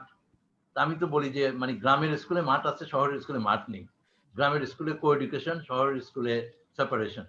অনেক কিছু কিন্তু এই যে নিয়ে যাওয়া, সেখানে যদি লাইব্রেরিটাকে যদি আমরা ইনস্টিটিউশনের সঙ্গে টাই করি, কমিউনিটির সঙ্গে টাই করি, কমিউনিটিকে ইনভলভ করি, তাহলে কিন্তু এটা হতে পারে। আর তার হুম, সঙ্গে যদি হুম, হুম, আইডিয়া হাউসের কনসেপ্টটা।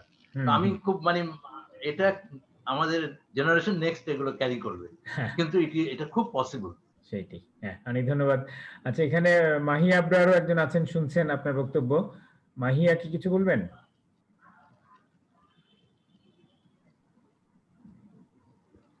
হ্যাঁ। না, ওনার কথা শুনছি, ভালো লাগছে, মানে কত কিছু জানছি, সেটার জন্যই ভালো লাগছে। ওনার মতো গুণী মানুষের কথা শুনতে পাচ্ছি, সেটাই আসল কথা আরকি।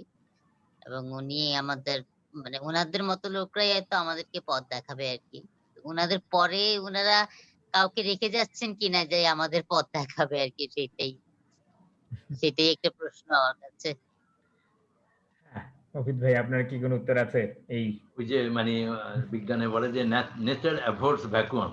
হ্যাঁ, প্রকৃতি প্রকৃতি ভ্যাকুয়ামকে শূন্যতা বরদাস্ত সহ্য করে না। করে না। হ্যাঁ, হ্যাঁ। না, না, হুম, কাজেই সেটাই ঘটবে আরকি। হুম, প্রাকৃতিক ভাবেই ঘটবে অনেক কিছু। হুম, বাংলাদেশ অনেক সম্ভাবনার দ্বার খুলে দিয়েছে। হুম, আমি হুম, খুব আশাবাদী। আমি মানে হুম, মানে হুম। অনেকে হয়তো ঠাট্টা করে আমাকে নিয়ে, কিন্তু আমি মানে সমস্ত কিছু পরে আমি দেখি যে আশার স্ফুরণ দেখি। আচ্ছা। অনেক ধন্যবাদ। আমাদের লাইভে যারা দেখছেন তারা কিছু মন্তব্য করেছে। আমি যে পড়ে যাচ্ছি, ২-১ টা জায়গায় যদি আপনি মন্তব্য করতে চান, উত্তর দিতে চান বলবেন। গোলাম কিবরিয়া পিনু আমাদের লেখক বন্ধু, প্রগতিশীল কবি এবং গদ্যকার। ও লিখেছে, দেখছি লেখক মফিদুল হকের প্রতি শ্রদ্ধা। এমন বিশিষ্টজনের ভূমিকা আমাদের মূল সংস্কৃতির ধারায় দেদীপ্যমান হয়ে আছে। এমন প্রিয় মানুষের সংখ্যা কমে যাচ্ছে বলে সে আফসোস করেছে। সৈয়দ কামরুল হাসান, তিনি নিজেও একজন কথা সাহিত্যিক, অগ্রজ কথা সাহিত্যিক এবং খুবই সমাজ সচেতন একজন মানুষ। তিনি লিখেছেন, মোহাম্মদ সাইদুর একজন নিভৃত লোক গবেষক। আজ তিনি প্রয়াত, কিন্তু আলোচকের বক্তব্যে তিনি যেন আবার ফিরে এসেছেন। কিশোরগঞ্জের এই গুণী মানুষটির প্রসঙ্গে আমরাও স্মৃতিকাতর হয়ে পড়ি। আমার বাসভবন থেকে সামান্যই দূরে ছিল তার জন্মভিটা। মামুন রশিদ চৌধুরী নিউ ইয়র্ক থেকে লিখছেন, দেখছি। আমেনা তাপসাম বলেছেন, অসাধারণ শুরু। সৈয়দ আমিরুল্লাহ শান্ত, দেখছি। সৈয়দ কামরুল হাসান আবার বলেছেন, দারুণ আইডিয়া বইমেলা নিয়ে, অর্থাৎ ভার্চুয়াল বইমেলার বিষয়টা। রীতা নাথ বলেছেন, ঠিক বলেছেন স্যার, পাঠাগার সচল করার বিকল্প নেই। তিনি আবারও বলেছেন, স্কুল টাইমের বাইরেও পাঠাগার খোলা থাকা দরকার। তো আপনি এগুলো পরিপ্রেক্ষিতে যদি কিছু সাধারণ মন্তব্য আমার করতে মনে হয় চান। যে হুম, অনেক আলোচনা হয়েছে আরকি। আচ্ছা। এটা তো সবগুলোই অনেক কিছুর হ্যাঁ, মানে একটা ইতিবাচকতার প্রতিফলন। হ্যাঁ, সবাইকে হ্যাঁ, হ্যাঁ, ধন্যবাদ, হ্যাঁ, সবার কাছে কৃতজ্ঞতা জানাই। হ্যাঁ। তাহলে এবার আমরা আপনার পাঠে চলে যাব। আপনি আমাদের একটা জিনিস পাঠ করে শোনাবেন বলেছিলেন। হুম, আপনি নিজের লেখা থেকে। আ আমি আসলে ওই যে ওটা মানে to dabble a little in all the arts অনেক রকম লেখা লিখেছি আরকি। এখন মাঝে নিজে ভাবি যে কি করে এত কিছু লিখে ফেললাম তখন। হুম, হুম, তো আমার নিজের একটা লেখা খুব ভালো লাগে। আমি শামসুর রহমান নিয়ে আমি খুব বেশি লিখতে পারিনি। মানে এত কাছের মানুষদের নিয়ে আসলে লেখা খুব কঠিন।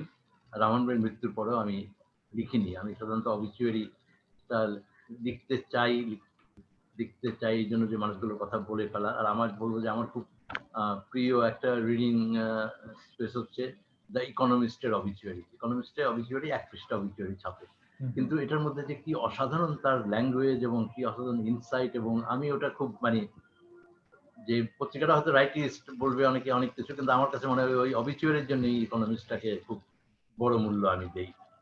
তো শামসুর রহমান নিয়ে আমি লিখেছিলাম, এটা তো এখন অনেকেরই তো দেখা জানার বাইরে। শামসুর রহমান থাকতেন আশিক লেন, পুরনো ঢাকায়।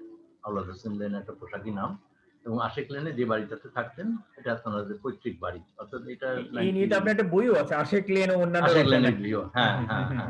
তো ওই লেখাটা ছোট লেখা, কিন্তু ওই লেখাটা বেশ। আমার কাছে মনে হয় যে আমি হ্যাঁ। মানে একটু বোধহয় শামসুর রহমানের প্রতি একটা জাস্টিস করতে পেরেছি, যেটা আমি মনে করি যে আসলে একটু অন্যভাবে সবকিছু দেখার একটা চেষ্টা থাকা দরকার সবকিছুতে। তো আশিক লেনের গৃহ নামে আমি একটা লেখা লিখেছিলাম।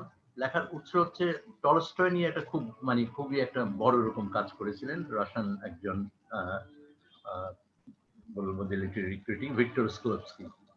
এবং পরে আমার তো সুযোগ হয়েছিল অনেক জায়গায় যাওয়ার, মস্কোতে টলস্টয়ের বাড়িতেও আমি গিয়েছিলাম, এবং সেখানে টলস্টয়ের বাড়ি বিশাল, জমিদার, অভিজাত জমিদার, এবং পেছনে তার যে স্টাডি রুম, ওই স্টাডি রুমটার বর্ণনা দিয়েছেন স্কোলস্কি। আর আমিও যখন গেছি আমিও খুব অবাক হয়েছি যে ওই বাড়িটাতে সদর দরজা আছে, সেখান দিয়ে মানুষ আসবে, অভিজাতরা আসলে কিভাবে সেই ল্যান্ডিং এ তাকে গ্রিট করা হবে, কোথায় বসবে, সোফা টোফা সব। আর স্টাডি রুমটা একটু বেশ অনাড়ম্বর একটা ঘর। তো যিনি গাইড ছিলেন তিনি দেখালেন যে এই স্টাডি রুম থেকে পেছন দিকে আবার একটা সিঁড়ির মতো আছে, ওটা দিয়ে পেছনের দিক দিয়ে ঢোকা যায়। যখন মুজিকরা, কৃষকরা আসতো টলস্টয়ের দেখা করতে, তখন তারা এখান দিয়ে এন্ট্রি নিত। ফলে এইসব হয় কি, এইসব বাড়ি ঘরের মধ্যে দিয়ে মানুষটাকে বোঝা যায়। তো স্কোলস্কি যেটা লিখেছেন, স্কোলস্কি টলস্টয়ের বায়োগ্রাফিটা শুরু করেছেন টলস্টয়ের ঘরটার বর্ণনা দিয়ে। ওই ঘরের ফার্নিচার কি, ঘরের কোচটা কেমন, কি কতটা মানে মলিন হয়ে আছে, কি ধরনের অয়েল ক্লথ দিয়ে ওটা পেঁচিয়ে রাখা হয়েছে, এবং ইচ অ্যান্ড এভরি ডিটেলের মধ্যে দিয়ে মনে হয় যেন আমরা টলস্টয়কে বুঝতে পারি। তা আমি ওই লেখা থেকে একটু মানে শুরুতে একটু মানে করেছিলাম যে স্কোলস্কির বর্ণনা, যে টলস্টয়ের পড়ার ঘর, ঘরে কোণে রাখা সাবেকি ধাঁচের সবুজ কৌচ, যা পরে কালো অয়েল ক্লথ দিয়ে মোড়ানো হয়েছিল, অষ্টপদী যে কৌচে ছিল 3টি দেরাজ, বাড়ির সব আসবাবের মধ্যে এটাই ছিল টলস্টয়ের সবচেয়ে প্রিয়। এসবের রয়েছে একটা সবিস্তার বর্ণনা। ঘরে আরো ছিল বড় একটা টেবিল। টলস্টয় ঘর ছেড়ে চলে যাওয়ার 50 বছর পরে সেই টেবিলের ড্রয়ার টেনে দেখেছেন ভিক্টর স্কোলস্কি। তাতে রাখা আছে ফিটার মিস্ত্রির যন্ত্রপাতি, কায়িক শ্রম এবং হাতের কাজের প্রতি গৃহকর্তার পক্ষপাতের পরিচয় বাহক। এক কোণে রয়েছে হাতলওয়ালা 3টি ভারী সোফা। এর একটির পাশের দিকে টলস্টয় ক্রস চিহ্ন দিয়ে রেখেছিলেন, ভেতরটা ফাঁপা। খুললে যে গোপন দেরাজ ও কুলুঙ্গি পাওয়া যাবে, সেখানে রাখা ছিল টলস্টয়ের 2টো চিঠি ও পাণ্ডুলিপি। ডেভিল উপন্যাসের এই পাণ্ডুলিপি তিনি কাউকে দেখাতে চাননি। আর টলস্টয়ের অভিপ্রায় ছিল চিঠি দুটি স্ত্রী সোফিয়া আন্দ্রিয়েভনা তার মৃত্যুর পর দেখুক। এই চিঠির একটি সোফিয়া নষ্ট করে ফেলেছেন, অপরটিতে টলস্টয়ের গৃহত্যাগের কারণ বর্ণিত ছিল। মানে এই একটু বর্ণনার মধ্যে দিয়ে মনে টলস্টয়ের গোটা জীবনটাকে যেন আমরা মানে দেখতে পেলাম, ছুঁতে পেলাম। তো শামসুর রহমানের আমার আশিক লেনের বাড়িটাকে আমার ওইরকম মনে হয়েছে যে শামসুর রহমানকে বুঝতে হলে আশিক লেনের বাড়িটা বুঝতে হবে, একেবারে পুরোনো দিনের বাড়ি, তার সবকিছু। তো সেটা আমি তারপরে সেটা লিখতে যে একটু একটা অংশই পড়ি আমি, যে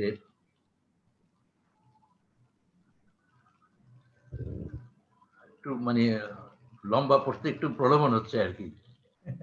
পড়েন, মিনিট 7 সময় আছে। হ্যাঁ তাহলে ঠিক আছে, অতটা লাগবে না। হুম। হ্যাঁ, নয়াবাজার থেকে ম্যাথরপট্টি পাশে রেখে যে সরু রাস্তা লায়ন সিনেমা হলের দিকে চলে গেছে, তার পোশাকি নাম আওলাদ হোসেন লেন। এর একটি বাঁকে এসে দস্যু গলি দিয়ে আরো ভিতরে ঢুকে শামসুর রহমানের বাসা। পুরনো ঢাকার ওয়ারি কিংবা গ্যান্ডারিয়ার আভিজাত্য আশিক লেনের নেই। নবাবী আমলে এই মহল্লা কোনো কৌলিন্য যদি বহন করেও থাকে, এখন তার কিছুই অবশিষ্ট নেই। কিন্তু পুরনো ঢাকার মানুষজনের প্রাণবন্ত আমেজ এখানে পুরো দস্তুরই রয়েছে। ঘোড়ার সহিসেরা এখন আর নেই, তার জায়গা করে নিচ্ছে রিক্সার গ্যারেজ। বাড়িঘর একদা হয়তো প্রশস্ত পরিসর নিয়ে গড়ে উঠেছিল, তবে পরে নানা শরিকে ভাগ হয়ে তার কিছুই অবশিষ্ট নেই।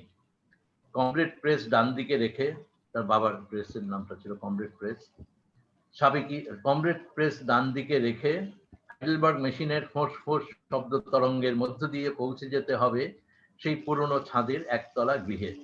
কোনো কলিং বেল নেই, সাবেকি ধাঁচের শক্ত কাঠের দরজা, সজোরে কড়া নেড়ে নিজ উপস্থিতি জানান দিতে হয়। রৌদ্র কলটিতে গ্রন্থভুক্ত একটি মৃত্যুবার্ষিকী কবিতায় এমনি কড়া নেড়ে উপস্থিতির কথা বলেছেন কবি স্বয়ং। উদ্ধৃতি, জানতাম তুমি নেই তবু 18-র সাথে কড়া নেড়ে দাঁড়ালাম দরজার পাশে। উদ্ধৃতি শেষ।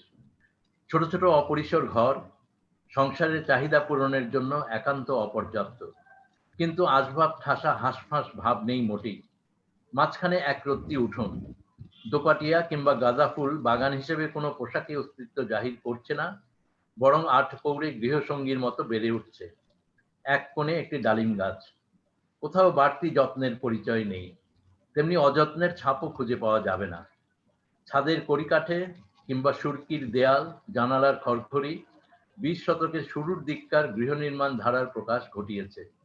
বুঝতে অসুবিধা হয় না এটা শামসুর রহমানের পৈতৃক আবাস। অচিরেই আমরা শামসুর রহমানের শোবার ঘরে বসার মানুষ হয়ে উঠলাম। কারুকার্যময় বড় খাট, আলনা আলমারি নিয়ে সাদামাটা ঘর, লেখার ছোট টেবিলের উপর স্তূপীকৃত বই, খাটের পাশে টেবিলের উপরও বই গাদা করা। শৌখিনতার সামান্য ইঙ্গিত বহন করছে লেখার টেবিল সংলগ্ন চেয়ারটি, তাতে বেশ আরামপ্রদ হাতল রয়েছে, দীর্ঘ সময় বসে থাকায় কিছুটা আরাম ও সমর্থন যোগাতে। শামসুর রহমানের আশেক লেনের গৃহে বিশেষভাবে চোখে পড়ার মতো কিছু নেই, তবু এই বাড়িকে সবারই মনে হবে একান্ত আপন, অন্তরঙ্গভাবে যেন বরণ করে নেয় আগন্তুককে। কখনো আমাদের সামনে বসিয়ে শোবার ঘরে শেভ করে নিয়েছেন কবি, পারদ ক্ষয়ে যাওয়া মলিন ছোট আয়নায় মুখচ্ছবি স্পষ্ট না হলেও থোড়াই পরোয়া করেন তিনি।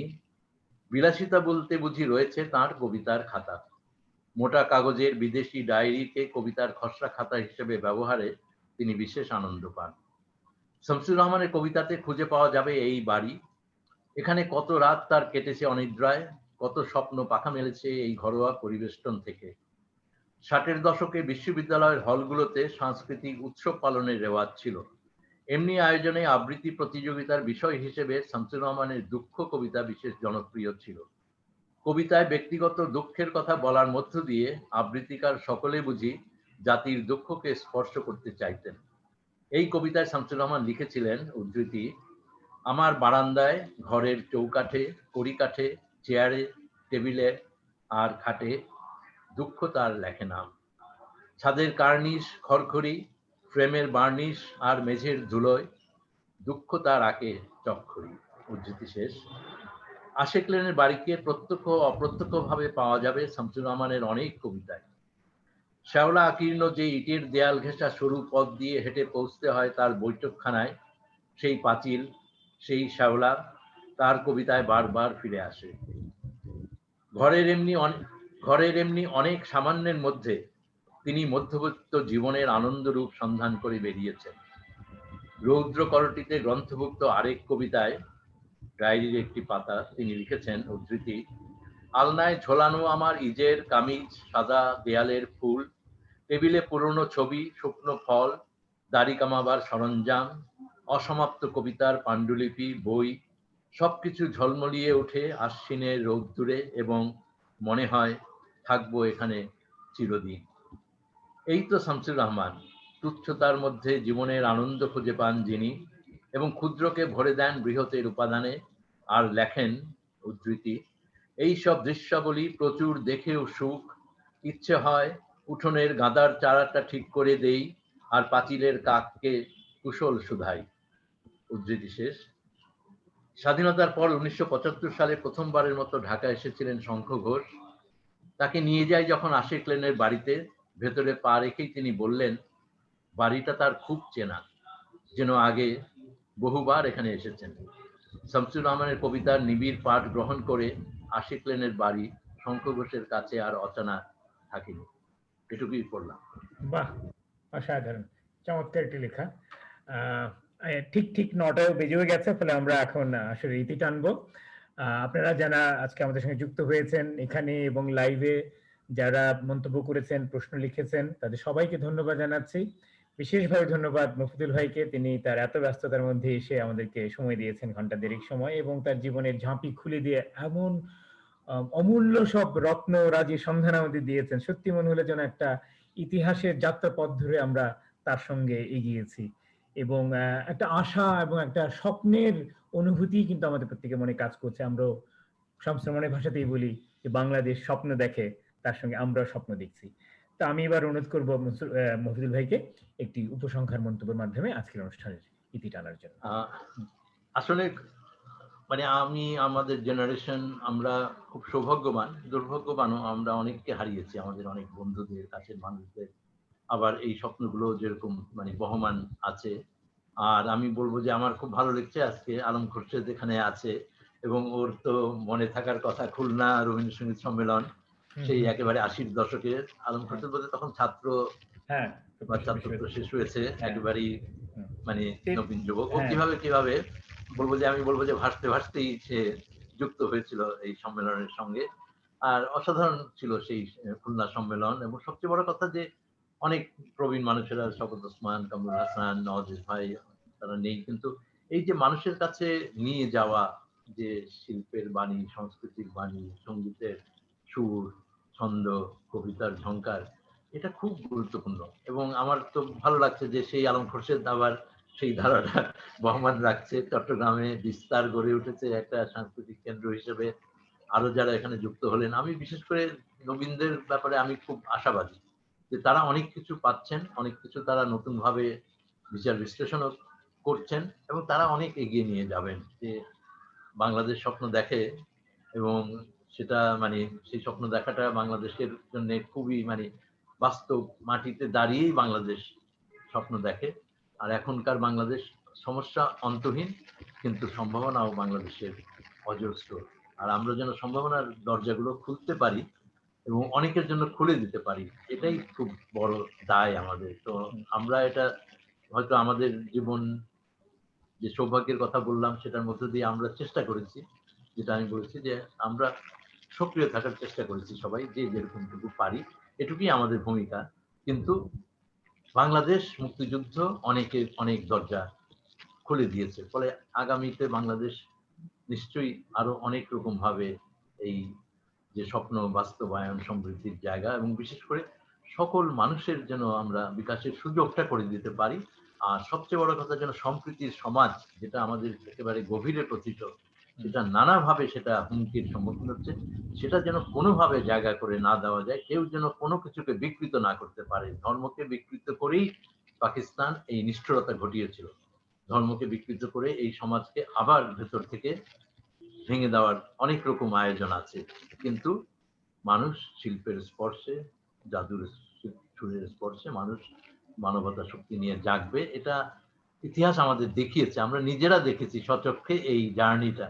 ফলে আমরা মনে করি যে হ্যাঁ, 50 বছরে বাংলাদেশের এই যাত্রার আমরা সঙ্গী ছিলাম। আমাদের মতো সৌভাগ্যবান আর খুব কমই আছে। আর আপনারা হবেন পরবর্তী 50 বছরের যাত্রার সঙ্গী। সবার শুভকামনা করি। অনেক ধন্যবাদ মফিজুল ভাই। আমরা যেন আপনাদের এই ত্যাগের যোগ্য হয়ে উঠতে পারি। আপনাদের যেই প্যাটার্নটি আমাদের হাতে তুলে ধরেছেন সেটা যেন নিয়ে আমরা সামনে এগিয়ে গিয়ে আরো পরবর্তী গন্তব্যে পৌঁছতে পারি। আমি প্রত্যেককে শেষবারের মতো ধন্যবাদ এবং কৃতজ্ঞতা জানাচ্ছি এবং আশা করছি আগামী বৃহস্পতিবার আপনারা আবার আমাদের সঙ্গে যুক্ত হবেন।